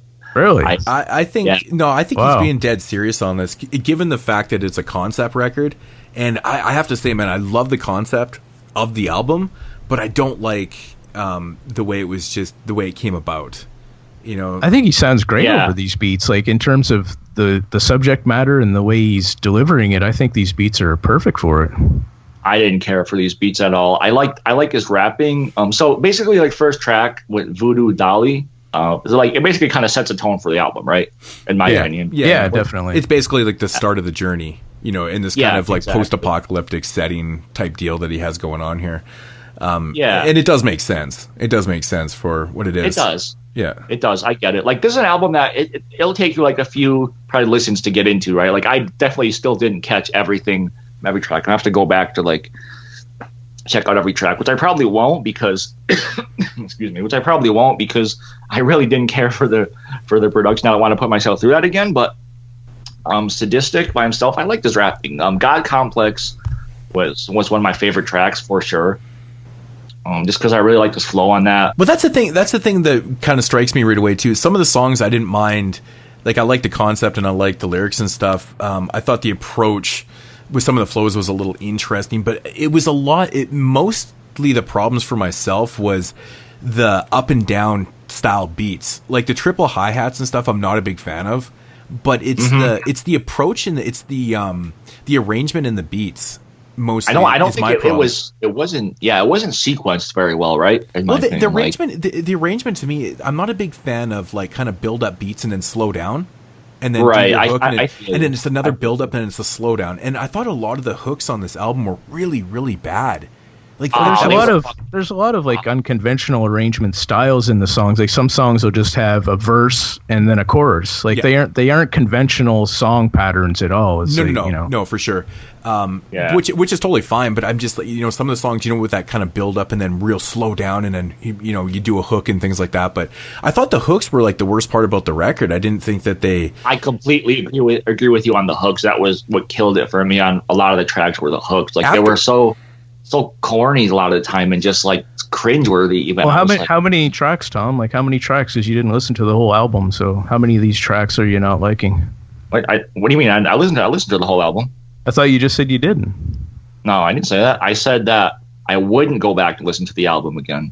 Okay. Oh, for like multiple. He just said for multiple repeat listens. No, I definitely listened to the album a couple times. Unfortunately, I listened to this album actually a few different ways. Like I listened to it just sitting here in the studio.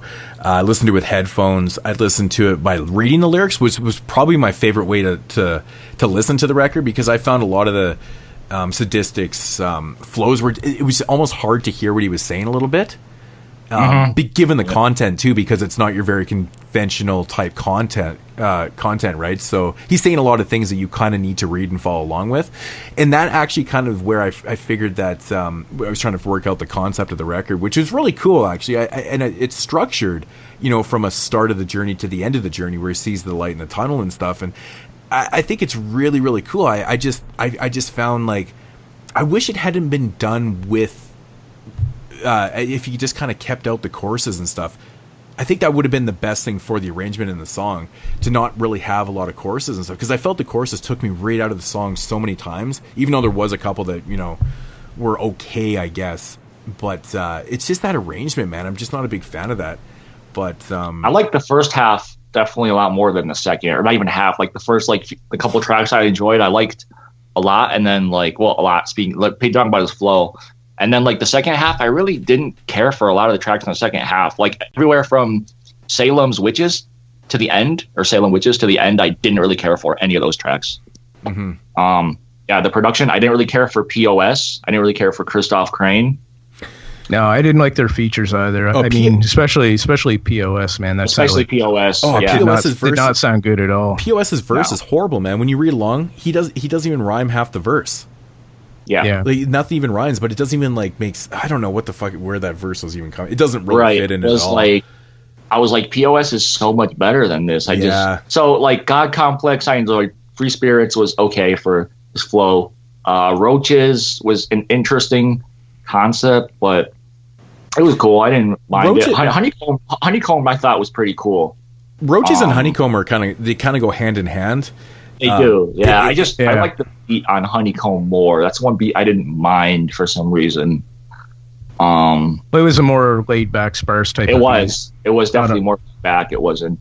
Cotard Syndrome, I thought was really interesting. The whole concept of just that track and him kind of if you guys know, Cotard Syndrome, I guess was like a thing where. And it's not really a disease, to syndrome, I guess, where you think you're dead or you think you're dying, or your body's decaying. Kind of really, really interesting. It's like a rare mental illness where the people they literally believe, they have delusional beliefs that they're actually dead and that they don't even exist and things like that. Yeah. Basically think that you're like a zombie or whatever. But I like that, talking about kind of reflecting on the passing of his father and idea. I enjoyed that. And then from there, well, it's cool too because within the story though too, because the beginning of the album, the story kind of sets itself up, and he goes to Roaches and Honeycomb where it's he's fighting, he's struggling, with certain things. There are a lot of metaphors in the songs, but he's struggling in this kind of wasteland, to get through it and stuff. And then wasteland, he's almost he's kind of given up, by Cotard Syndrome. It almost man, he's been through so much and shit like that, he's almost struggling to live. And of course he's reflecting on certain things too and stuff, but it's all part of it, right? You're in this wasteland and everything is going so shitty, and it's just fuck. It's almost like a metaphor for wanting to be dead in a sense too, even joining that part of the world. So instead of having to deal with all this other bullshit that's going on around you. So yeah. So kind of from there is where it kind of went downhill for me. Like I said, I didn't really enjoy any of the rest of the album, and I was kind of confused by it too. So Salem Witches and Sacrifice, both those tracks, I kind of understood them. I guess they're kind of both like taking shots at religion, right? That's kind of what I got from it. I think the whole album is basically. In a sense, these tracks fit into the album because at Cohort Syndrome, like I said, he's dealing with, you know, a lot of things, and he's kind of given up and stuff. And at this point in Salem Witches and Sacrifice, he's kind of like, fuck everything, fuck the world, fuck exactly. There can't be gods and shit, because if I'm living in this state of the state of reality and I'm fighting to live and all this shit's bullshit, this can't be life. There can't be religion and stuff. So it's kind of his big middle finger, you know, in a sense, right? Yeah. But he's got cool lines like in Salem Witches, man. He's like, he drops the line, I'm necromancer, high as fuck, watching necromantic. I was like, that's awesome. Yeah, I knew you were gonna love that.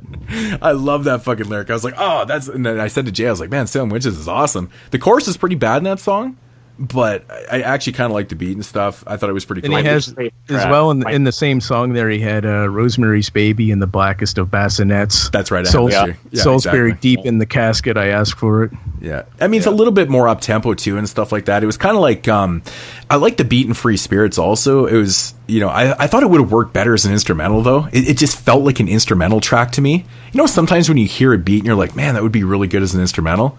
That one, yeah, it's a great. Yeah, I think it is a great instrumental. I thought he sounded great on it, though. I thought it was perfect for him. Yeah, yeah. Well, my point was just though that like basically it's a lot more blatant on those two tracks where he's talking about religion, right? Especially on Sacrifices, sacrifice your gods before your gods sacrifice you. Mm-hmm. You know, that's you know, I don't think it needs to be explained too much, but. Yeah, if you're someone that religion dictates how you live your life, then you're probably going to have some objections once you listen to this album. I mean, that's kind of the point, though, right? In the story where he, he once was a believer and now he's like, fuck this. You know, it's basically him saying that, right?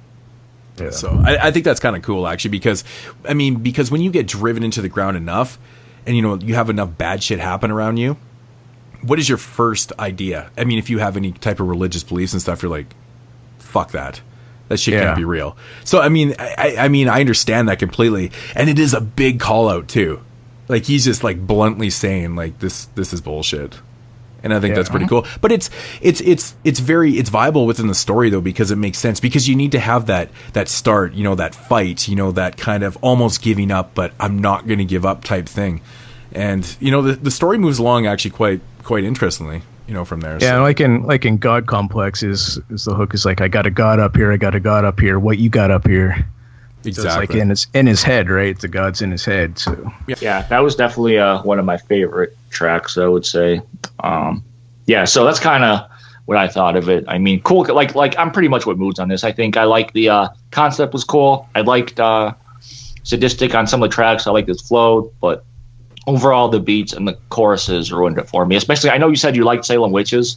I did not like Salem Witches at all. Especially the chorus and the just least favorite track. I couldn't even go back and listen to it again. It was like so cringy. So cringy. The chorus is so bad in that track. I really didn't like it either.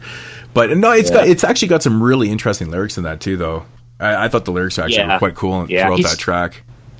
I feel like Sadistik, just Sadistik by himself, not even talking about the beats, definitely progressed as he feel like lyrically, he's maybe some of the best lyrics he's ever had were on this album. So that's really cool. Yeah, I think lyrically he's amazing. Like all of his albums always have been. Like everything I've heard from him is, if you sit down and read it and look at it. But I find, man, the lyrics on this are top notch. I think he got better as he went on throughout his career. Yeah, definitely. Me personally, though, I think it's really noticeable in this record too. Being a concept record and having to put a whole story together that actually seems very cohesive is pretty interesting. Yeah. It's pretty interesting. Yeah. I think, like I said, I'm necromancer, high as fuck, watching necromantic, cut the lights for the devil's magic, blood of Christ, let's get romantic. That's fucking awesome, man. It is. Like that. So. There's so many good lines on this album, man. It's like it's crazy, like the level he's at writing wise. And I knew you guys weren't going to like it just based on the beats, but I just find as a whole project, it works really well together. Mm-hmm. Yeah, but that's the thing, though, man. If I'm going to throw on a record like this, man, I'm not going to sit down and follow the story every single time. I mean, unless I cared for the beats enough. It's not really my style, man. I just come to realize, man, I'm just not a fan of triple hi-hats and shit, man. Yeah. Like, I'm just not a fan of that type of style. And it's more or less, like I said, the arrangement. It's the up and down and the tempos and stuff. I find that they're so slow for me. And it's the melodicness. You know, I like a good kind of, you know, just kind of steady BPM and stuff where things aren't changing all the time. I'm not a big change type person. But overall, like the concept enough is enough for me to still recommend this record, though. I mean, it's really good. I mean, if you're into someone, or if you're into records and you like to listen and follow along and stuff, this is definitely one that I would sit down with headphones and, you know, kind of read the lyrics as they're going along. It's pretty cool. It's like it's a journey. It's a journey, and it's interesting. Very dark. Yeah, it's very dark though, very like gloomy and like you said, kind of like a post. I've even said it like a nuclear winter kind of wasteland. He's the nuclear winter. Well, that's even on Roaches, right? So. Yeah, post-apocalyptic. That's not the kind of album that you're into. You're probably not going to like this. But if you're into that kind of darker kind of, you know, albums that we're talking about, and obviously talking about religion, so if that's like a turnoff for you, then you're not going to enjoy this. But this is a great example of a record that not everyone's going to like. It's a very specific taste based on, you know, the dark concept and also the beats. You know, I mean, that's going to be a big seller for some people too. I mean, a lot of people love this stuff. Some people don't. I'm right in the middle with this one because I do like a lot of the things that he's saying. I like the concept, but it's just hard for me, man. It's just like those busy kind of slow down melodic beats and shit. I'm just like, I don't know whether to like drop some downers and listen to this shit, or like, I don't know what I want to do with it. It's just like, it's crazy, dude. That's the thing, like for me, like it's very atmospheric type beats, like you're saying. Like I don't need a drug to enjoy them. Like it puts you in it put me in another world. Like this isn't an album that I would typically like this type of dark sound, but I don't know. I thought this whole thing worked. I thought Sadistik executed the whole thing perfectly with the lyrics he had on here, and the arrangements of the music were different. And I don't know. I enjoyed the whole album. So it's something that you go back and listen to, like, you know, a year down the road. Yeah, definitely. Yeah, interesting.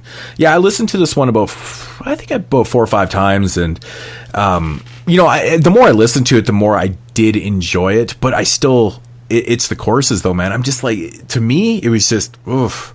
I didn't like them, man. I wish they had to just kind of left them out a little bit. I don't think some of the songs even. What about needed the that singing? Stuff. Like, what about the singing? Like, are you considering those like the ones that are just like the verse and then the singing chorus? Or did you enjoy that at all? Or no? That was a little bit better for me. You know, it was. Okay. I think the chorus in God Complex, or the thing when he's just like, yeah, and we just kept repeating, yeah. I was like, right away, I was like, oh my god, like I can't. I don't know, man. There's certain times where choruses just take me out of shit, man. Big time. I'm just like, yeah. Well, that's the way I felt about Salem Witches. Like when I first listened to this album, I was like, what the fuck is this shit? Like this is ridiculous. But I don't know. The more I listened to it, it's like it grew on me. I think it was. I caught the lyrics just a little bit sooner before I heard like the rest of it.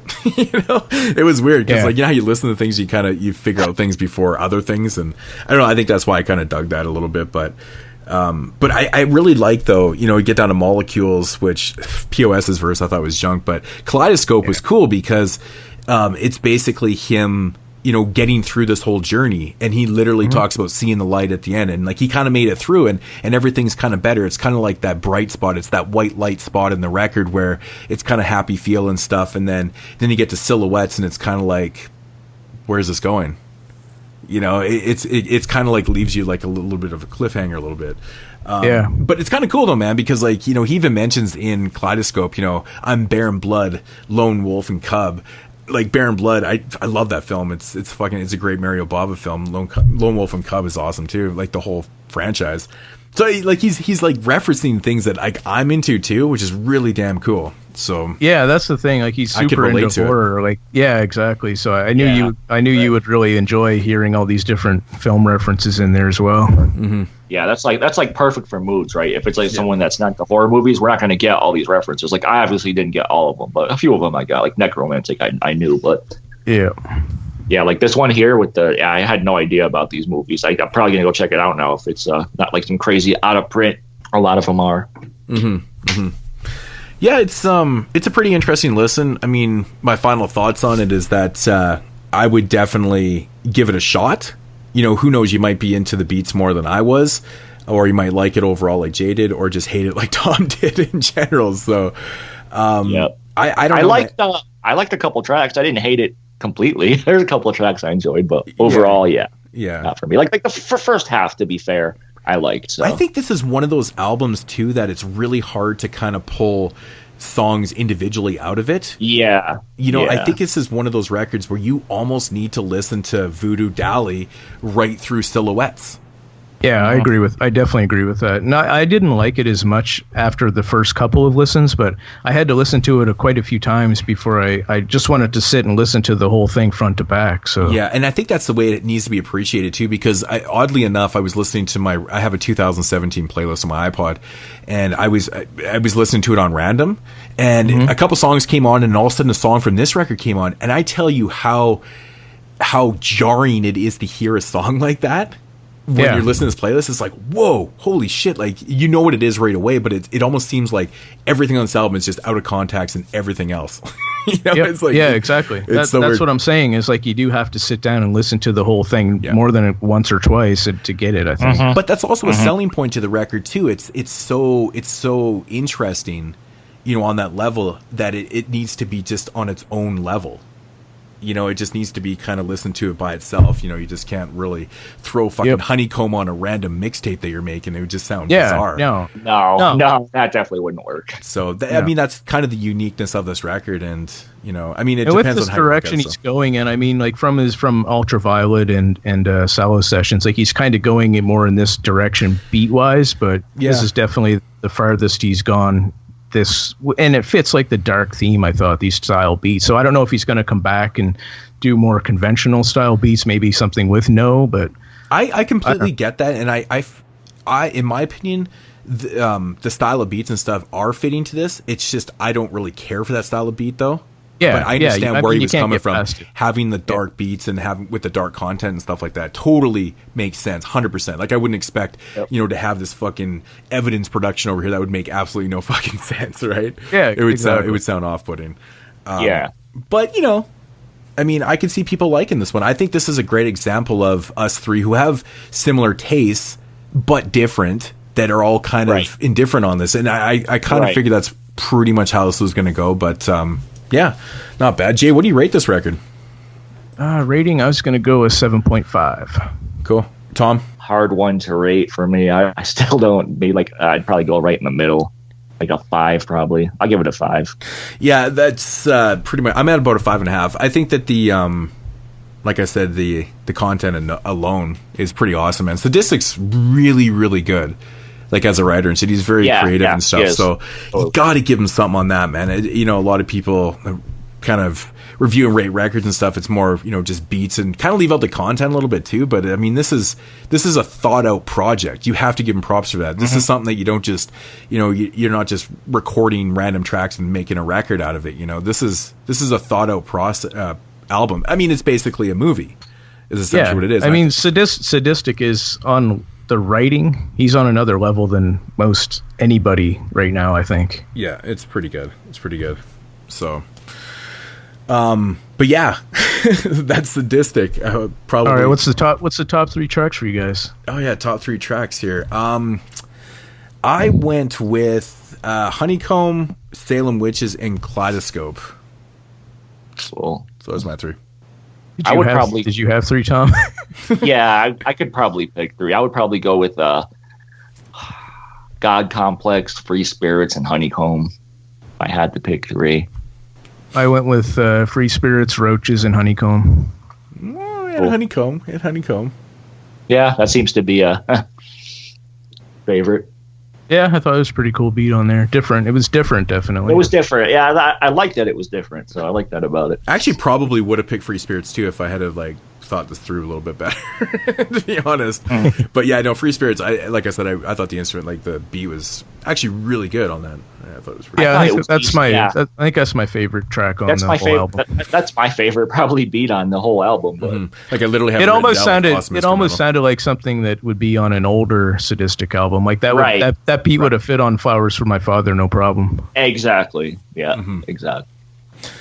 All right, so moving along into another brand new record from 2017, we have Insight and Damu with Ears Hear Spears. I didn't even fuck that up. I'm amazed. I'm amazed. That album title, I tell you, it's a tongue twister, man. So why do you not think, like, what's the deal with this? Why is it called Insight and Damu?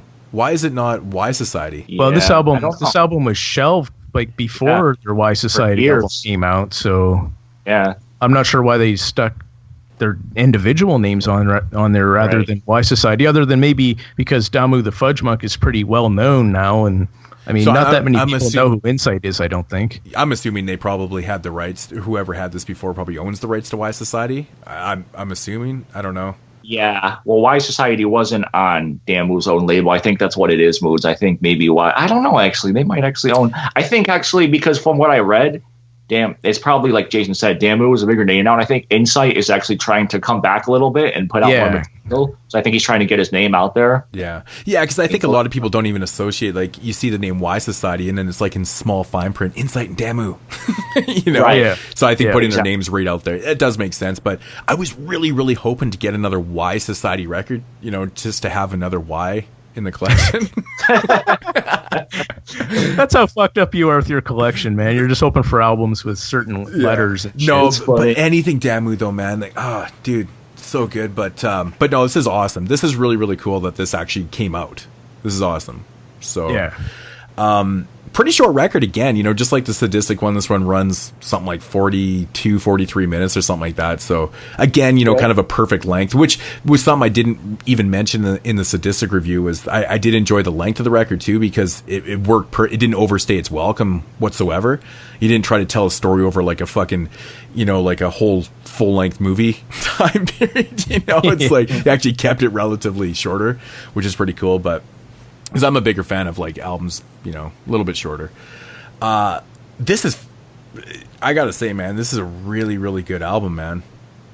This shit is really damn good, man. Right from the start, man. From the prelude all the way down to Know the Meaning remix, man. This is some solid ass shit. I think Insight sounds fantastic on this. I think Damu's production is really, really damn good in this too, man. A lot of really cool samples used in this, vocal samples and stuff. Right off the beat, man. I think they have a video for All Human. I think there's. Oh, do they? I think I don't know. I think there's actually a video for it. I didn't see any videos for it. I could have but, swore. yeah, I could have swore I was flipping around and I saw that there was a video for All Human. It could have just been a thumbnail on there, but it looked like it was an actual video. Still, Okay. so I'm not 100% sure, but man, I think this is a great track to start off this record. Man, it just sounds completely awesome. Yeah, this is my favorite track on the album, actually. Yeah, the strings are fucking awesome, man. Insight kills this too, man. Really awesome Bismarcky vocal sample in there, and the cuts Yep. at the end. Like this one just seems to have it all. It flows really, really damn awesome. The cuts at the end by Damu are fucking amazing. It flows Damu awesome or just damn awesome? It was Damu awesome.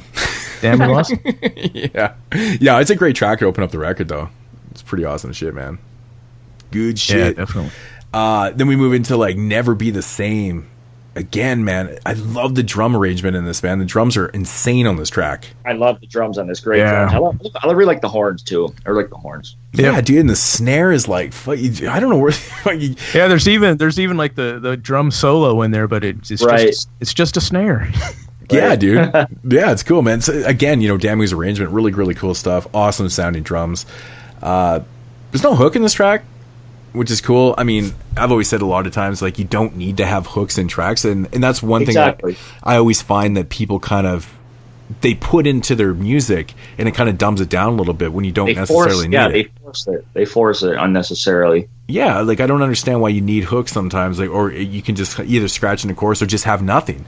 You know, just have I think like that's the way, basically a break or a fill in there. I think when people are like learning music, from what I actually kind of learned through like over time, when people learn music, they kind of have that like forced into them that they have to have a hook. Yeah. But you don't always have to have a hook. You know, you don't let people think that way, that like song won't be complete or it won't be, you know, good without one. So No, especially like in hip hop though, it's not needed at all in some cases. yeah, Like totally.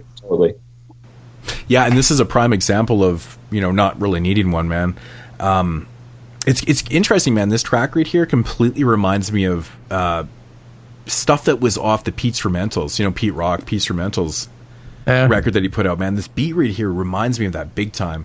Something to do with the strings and like just the arrangement, but just overall just feels like a Pete Rock beat. It's really, really strange.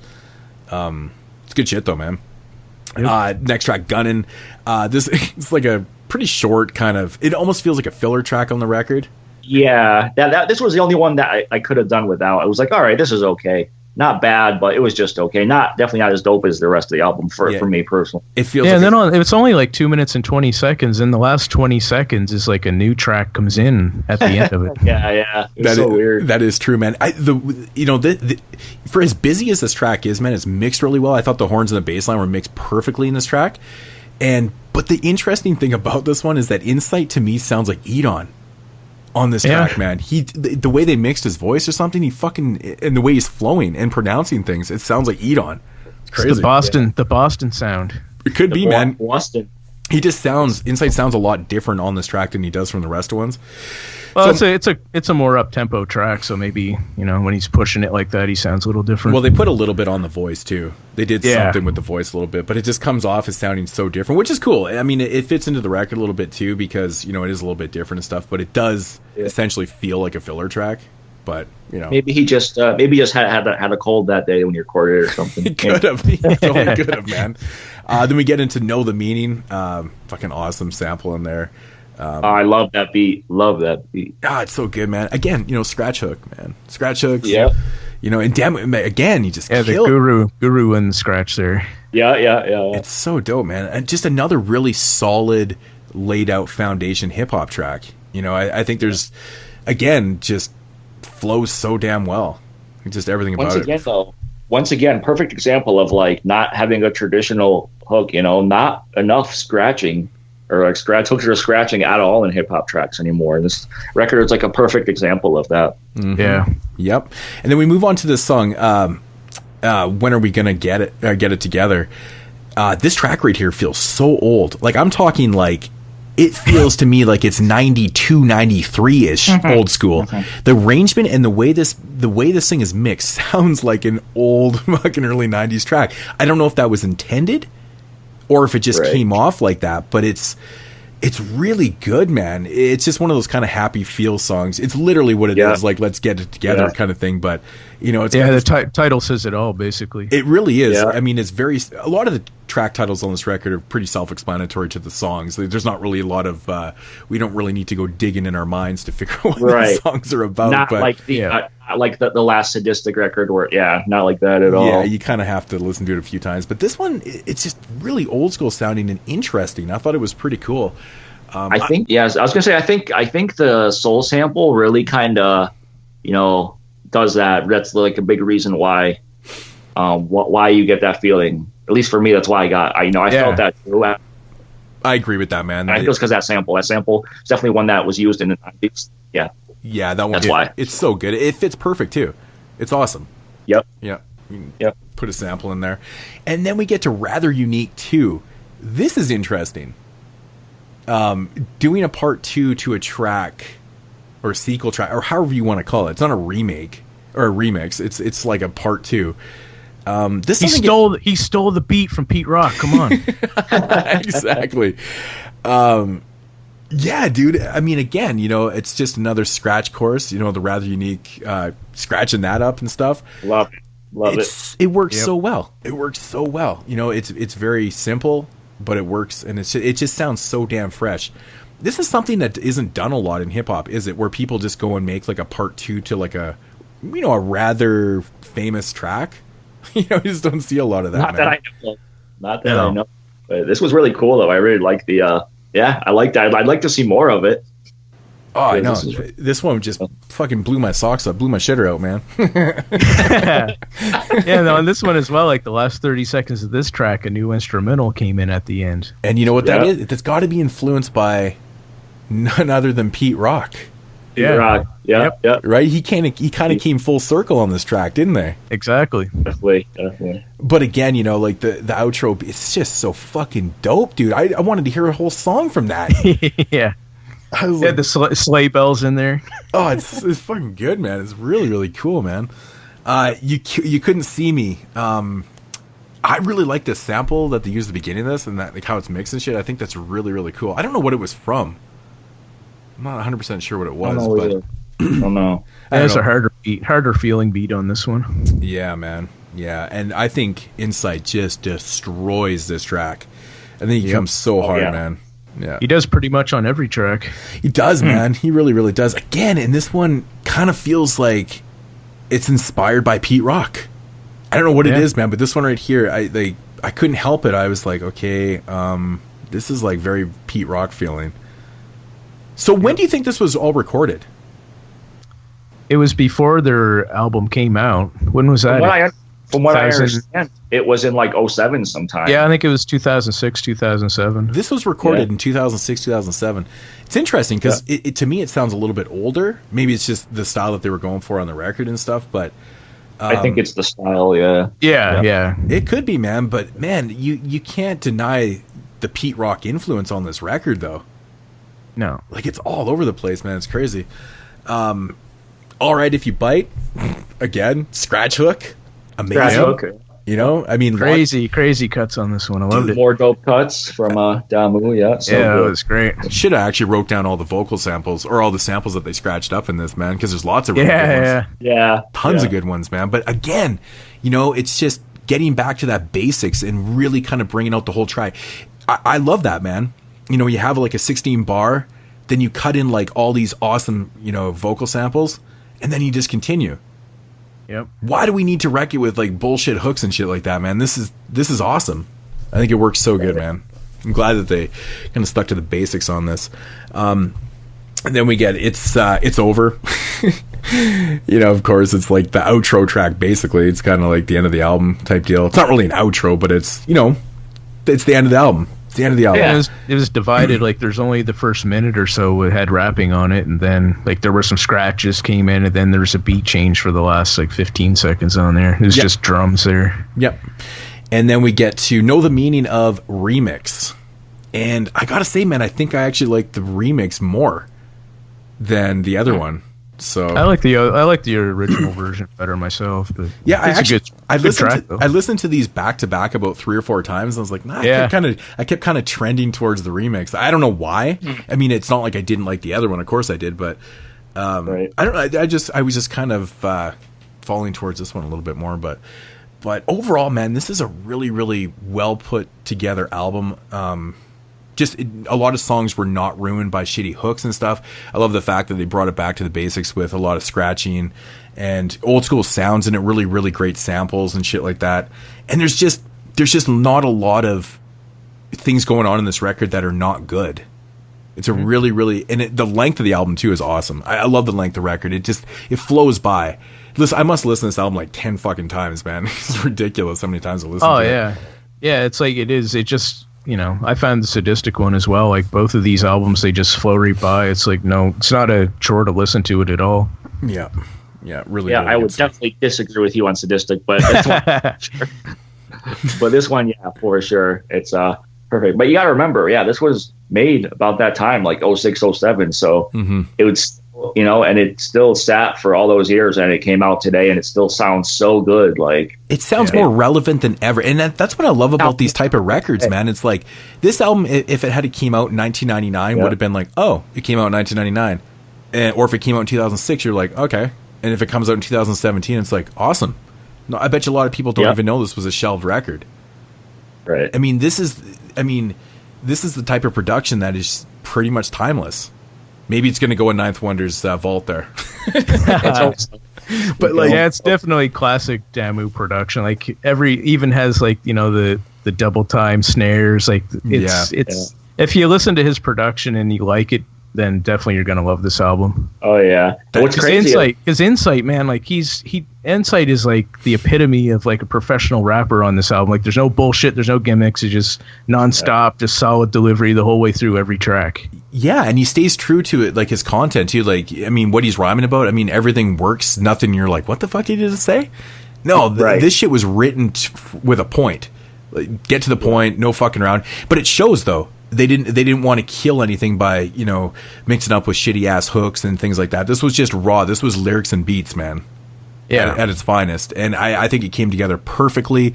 I'm glad they didn't make it like a 16 fucking track album, have it over 65 minutes or some bullshit and then, kind of dumb it down a little bit. I think this one just works on all levels. There's not really a lot wrong with this.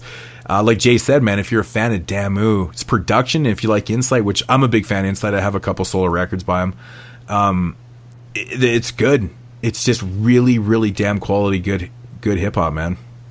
And apparently they have a new album in the works as well. So Oh yeah.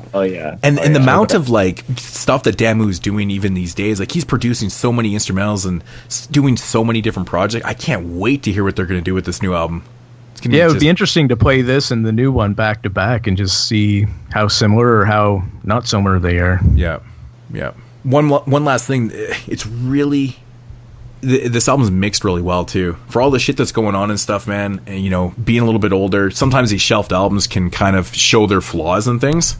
No, it's really, really on point, man. Really on point with the mixing and mastering too, man. So go out and buy 2 copies of this shit, man. Vinyl. Actually, this one, like I said, vinyl, CD, and tape, man. Vinyl, CD, and tape. Yep. What's crazy about that mixing is I think Damu was only about 19 when he did it. He did all the production and then did the mixing. Yeah. You know how insane that is? It is, man. It really is, man, because mixing is a hard thing to do. I know firsthand, and it takes a lot of work. It's very, very tedious and shit, but to come out, it takes time to get it perfected, right? Oh, dude, sometimes even years. They did all this. They did all this work, and then these morons shelved the album. They didn't want to hear it. So, like, does anybody know the story behind this? Like, why did this shit get shelved? Shitty company or like? Yeah, they just didn't like the material. Basically, their official statement was this isn't what we were expecting from you. Yeah. What were they expecting, man? More sing shit hooks and stuff. The album they put out. I don't understand. Yeah, it's not a world of difference between the two, really. But no, it really isn't, man. I mean, as much as I love the Y Society record, man, I might be a little bit more partial to this one. Yeah, I think I am for sure. Yeah, so let's see. Trace Records isn't a record label anymore, so it shows how much they how much they knew about music. You know what happened? This shit put them out of business. You fuckers didn't put that shit out, man. Good shit, man. Yeah, it's definitely one of my favorite albums of the year for sure. This is a standout highlight for me too, man. I just right from the first track, dude, I was like, "Holy fuck, this is awesome." The first track was oh man, I love that track. I listened to that a bunch of times. Yeah. So Tom, what do you rate this one? Oh, sorry, I thought you said Jason. 9. Well, we are on the same page because I gave it a 9 also. Jay, what did you give this one? I gave it an 8. An 8? Ooh. Damn, you are the hardest rater in the world. Except for when it comes to... It's a good score, man. Like 8's a good goddamn score. Oh, no, 8's... Lowering the bar. Yeah, man. 3 tracks. Tom. They're all so good. I know, this was a bitch to do, man. I could literally pick any 3 tracks off this record and it would be good. Probably, let me see here real quick. I still haven't, I'm just going to pick right now because I haven't picked 3 tracks yet. When Are We Going to Get It Together is definitely one. Never Be the Same because I really love the drums and the horns on that one. And then You Couldn't See Me. I guess I like that one too. Yeah, those. Awesome. I'm going with All Human, Rather Unique 2, and Know the Meaning of Remix. Nice. Yeah. And I had All Human, Never Be the Same, and Rather Unique 2. No, I had 2 of the same. Cool. Tom had all 3 different. That's crazy. That's cool, yeah. Man. But yeah, really, really solid record, man. Everyone go out and buy the CD tape and vinyl of that one. You won't be. You can get a digital as well on the Bandcamp. So if that's your thing. That's right. You can get a digital copy too, man. Good shit, man. All right, so moving along here, man, and get into a record, another shelved album, which is pretty interesting. I think this one was recorded between 93 and 94, and it's coming from a cat named Big Tabb, and it's called Who's Wrecking the Mic? Yes, this is a cat from Philly. This is a cat from Philly, man.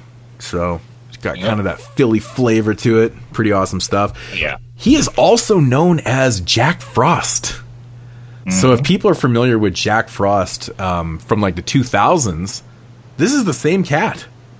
It's crazy. Yeah. I had no idea until after I listened to this and I was researching a bit, and I was like, what? Because this is my first thought when I put this album on. Is like, this dude sounds just like Positive K. And then I was like, my second thought was, Jesus, this is like perfect 94 shit. But I never thought that he sounded anything like Jack Frost, that's for sure. Yeah. I mean, it's quite a bit later. I mean, when he did the project with Freeway, which was in 2010 or 9? 2010. Yeah, 2010. So, I mean, this is, I mean, we're talking like 15, 16 years later. So, I mean, you know, your voice changes and things like that, styles and stuff like that too, right? So, but I get what you're saying, though. I get what you're saying. It's like, wow, Jack Frost is Big Tabb? Yeah. I wonder why he changed his name to Jack Frost. I don't know. That's weird, man. Big Tabb's cool. Maybe just wanted to get away from the whole Big Little thing. Right. Yeah. Right. But, yeah, here's another album, man. Very, very oddly enough, all three of these albums that we chose this week, not by chance, but all three of them are like the same length. They're like 42, 43 minutes long. So fucking strange, man. Really, really strange. But, you know, again, big shout outs to Chop Hearing Records and them just continually to drop these unreleased albums on us and breaking our banks, because this is another really great album. And it kind of makes me wonder how many more albums like this are out there. This is ridiculous, the amount of good albums that were shelved, that are just, you know, seeing the light of day and stuff. And this is just another great example of one. I just was taken back by the production on this record, man. Really, really good stuff. Who's the producer? What was the producer's name that did Mentally Gifted? Mentally Gifted. Who also did production for the Youngsters early stuff. He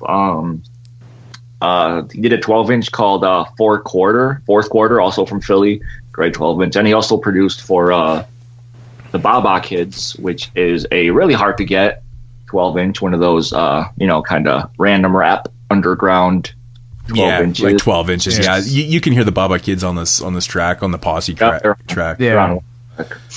Yeah. But yeah, I love this record. I think this is fantastic. Exactly my type of rap.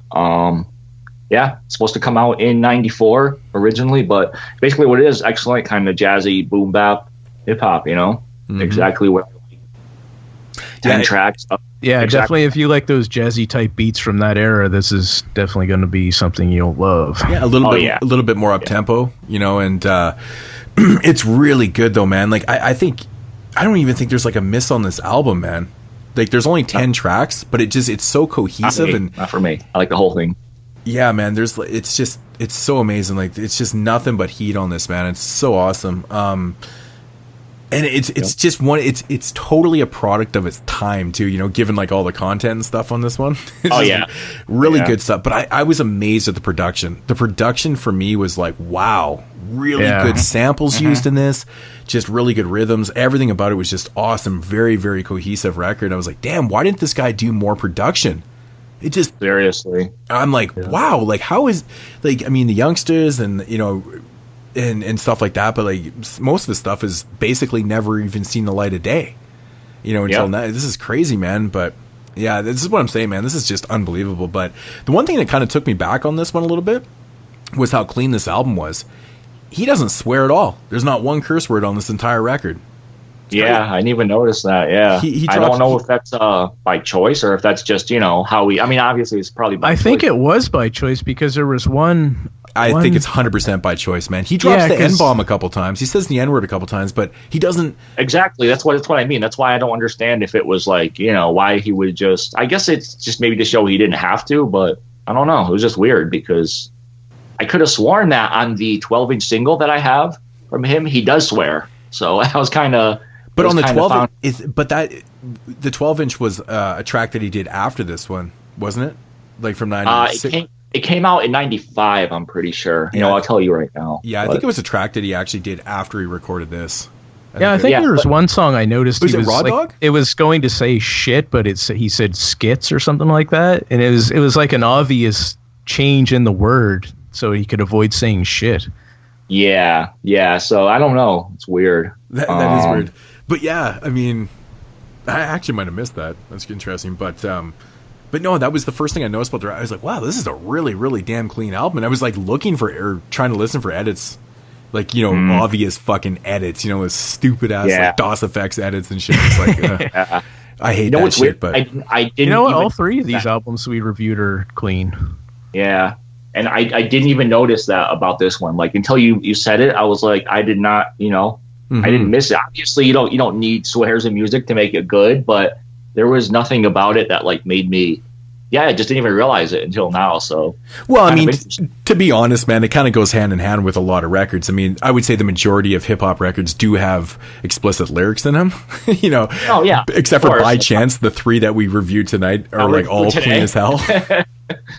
Very, very strange, man. But man, I just this is the stuff that really gets me excited. Like these type of releases. These unreleased records, and it's just so good. Like this just takes you back to 93, 94 when you listen to this, given the content. It's just there's some braggadocious tracks. He's got the songs about junkies, he's just telling their stories and things like that, and songs about music and dedication songs to his black sisters and posse tracks. And in 1993 he had a song called Commercialized Music, and he's dissing the mainstream and stuff. These were all relevant topics to those times. I mean, it was all socially relevant, which still applies today.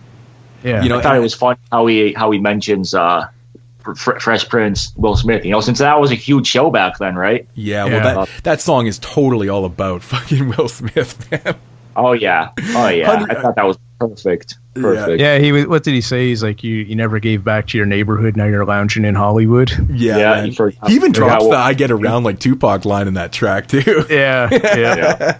It's pretty awesome, man. But well, he even mentions that West Philly is laughing at you now, because I remember back in the day when it's like, fucking Will Smith's the laughing stock of Philly. Philly's fucked. Because every time someone thinks about Philly hip hop, they're going to think of fucking Will Smith. But I mean, that's kind of what it was back in these days, right? Half these albums. Yeah, just think about it though. This was in 1994. What would he be thinking now when he sees all these kids that are definitely selling their souls to get the BMWs, as he said in this as well? Ugh, I know. Probably just disgusted, man. Just disgusted, man. But that's pretty interesting, like your hometown hero getting dissed on wax. It's like, okay, yeah, that's pretty awesome. But yeah, man, I love like all the material in here is really interesting. Like it's fun, man. It's like he's got his high school days, reminiscent track and shit. Like these are all the type of songs that we grew up listening to. I mean, this is nothing new content wise. I mean, we've all heard these stories and stuff like that. It's nothing overly. It's that nothing crazy. new, but no, it's just done really, really well though. And the majority of it's the braggadocious style. That was back then. It was like everybody was doing it type of stuff. But he does have a couple tracks that are like more storytelling and stuff like that. Oh yeah, like Sisters and Brothers, man. He's telling a story about falling for his best friend who was a girl. I didn't really like that song that much, but I mean, it's a good story. I actually like that track. I like the beat on that track. That little kind of like Middle Eastern type horn thing that he had going on there. I like that. Yeah. Yeah, man. You know what I loved, man? I love the fucking hook in "Crazy for a Quarter," man. Crazy 5-0 can't keep the law and order because everyone is going crazy for a quarter. Man, I thought that shit was off the chain, man. I was like, that's so dope, dude. That beat is crazy, man. That's one of my favorite tracks. Yeah, that's definitely. I think that is my favorite track. It's actually my favorite track on the record. I've got it highlighted because I always do my 3 tracks. I always highlight them in red, so I know which ones. But yeah, "Crazy for a Quarter." I love those type of songs. Just telling the junkie stories, but the beat was fitting to it too. Classic, man. Like hood tales, like people doing anything for cash type of songs. Yeah, exactly. It's got a really interesting kind of flow. I like really over this album. He kind of like speeds up in places, and especially on like the 12 inches too. He can like he's really well. He knows how to ride the beat really well. Basically, he can speed up, slow down. So not everybody can do that. But what you guys think of the one feature on here, the Baba Kids? I didn't like them. I thought on that track like Big Tabb friggin' tore it up, but I didn't like them. I didn't listen into them at all. Yeah, that track right there is again a product of its time, big time, right? With the chant hook, like those chant hooks. I used to always hear those at least once every record, on those oddball records. But yeah, that would come in. I wasn't a big fan of the Baba Kids either, to be honest. They sound like shitty versions of the Youngsters, to be honest. Of the Youngsters, right? Yeah. I see that. I actually don't mind them, but they're not my favorites either. Yeah. How he calls himself the overgrown East Coast pretty boy. Thought that was funny. Yeah. Yeah, that's awesome. And he said Mike Cruz coming strapped like the Feelers with the thick sole. Yeah.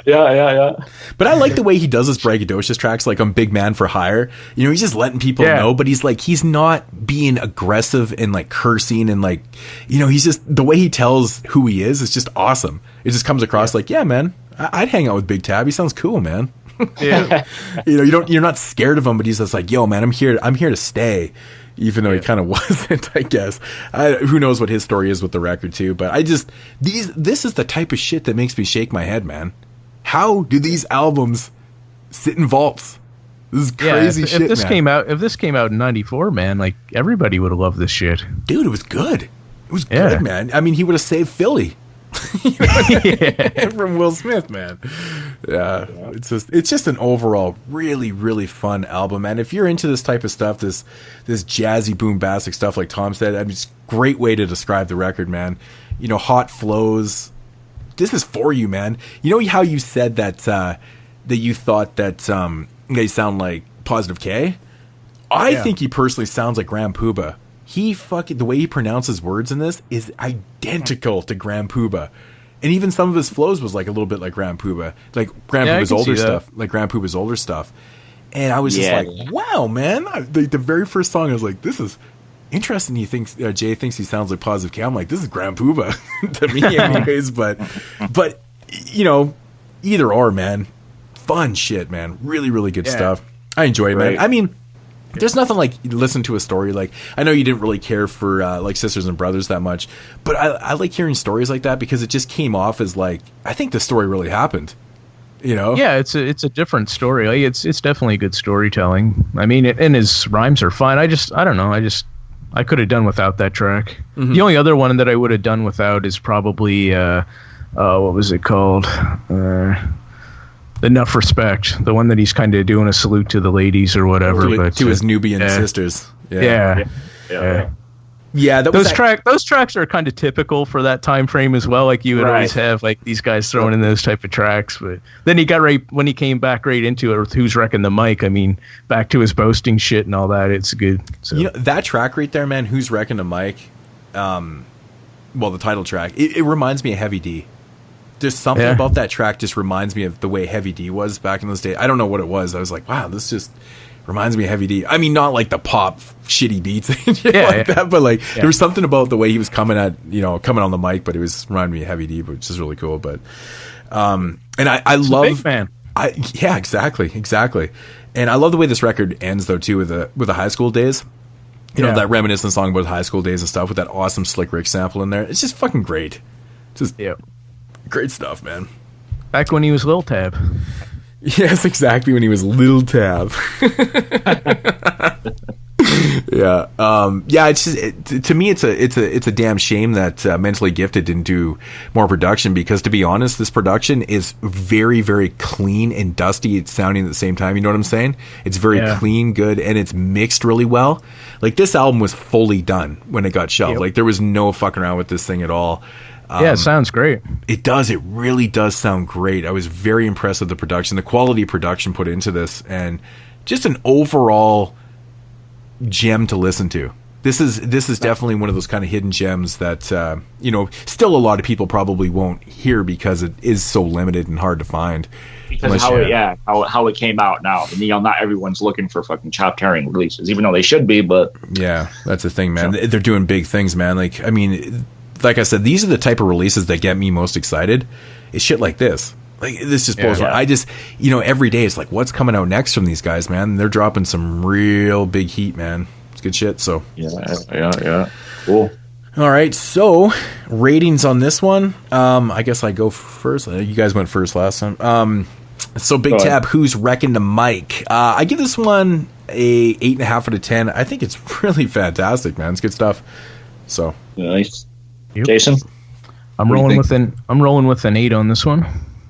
Oh, I'm gonna go with 8.5 as well. Wow, nice. The same ballpark, man. Good stuff. So definitely check out Big Tabb, the new Insight and Damu, and of course Sadistik. I mean, like we all said, we were varied on that one, but some people might like it more than others on here, and We You gotta don't- you roll. don't- Vice versa. I You don't don't know. got 3 tracks? No, I knew you guys weren't going to like that album from the start, but I had hopes. I had hopes after reading the lyrics and going over it, you might give it a little more chance. But for sure. whatever. I get it though. I get it. It's the beats. But yeah, we got to get into the 3 tracks from Big Tabb. 3 tracks.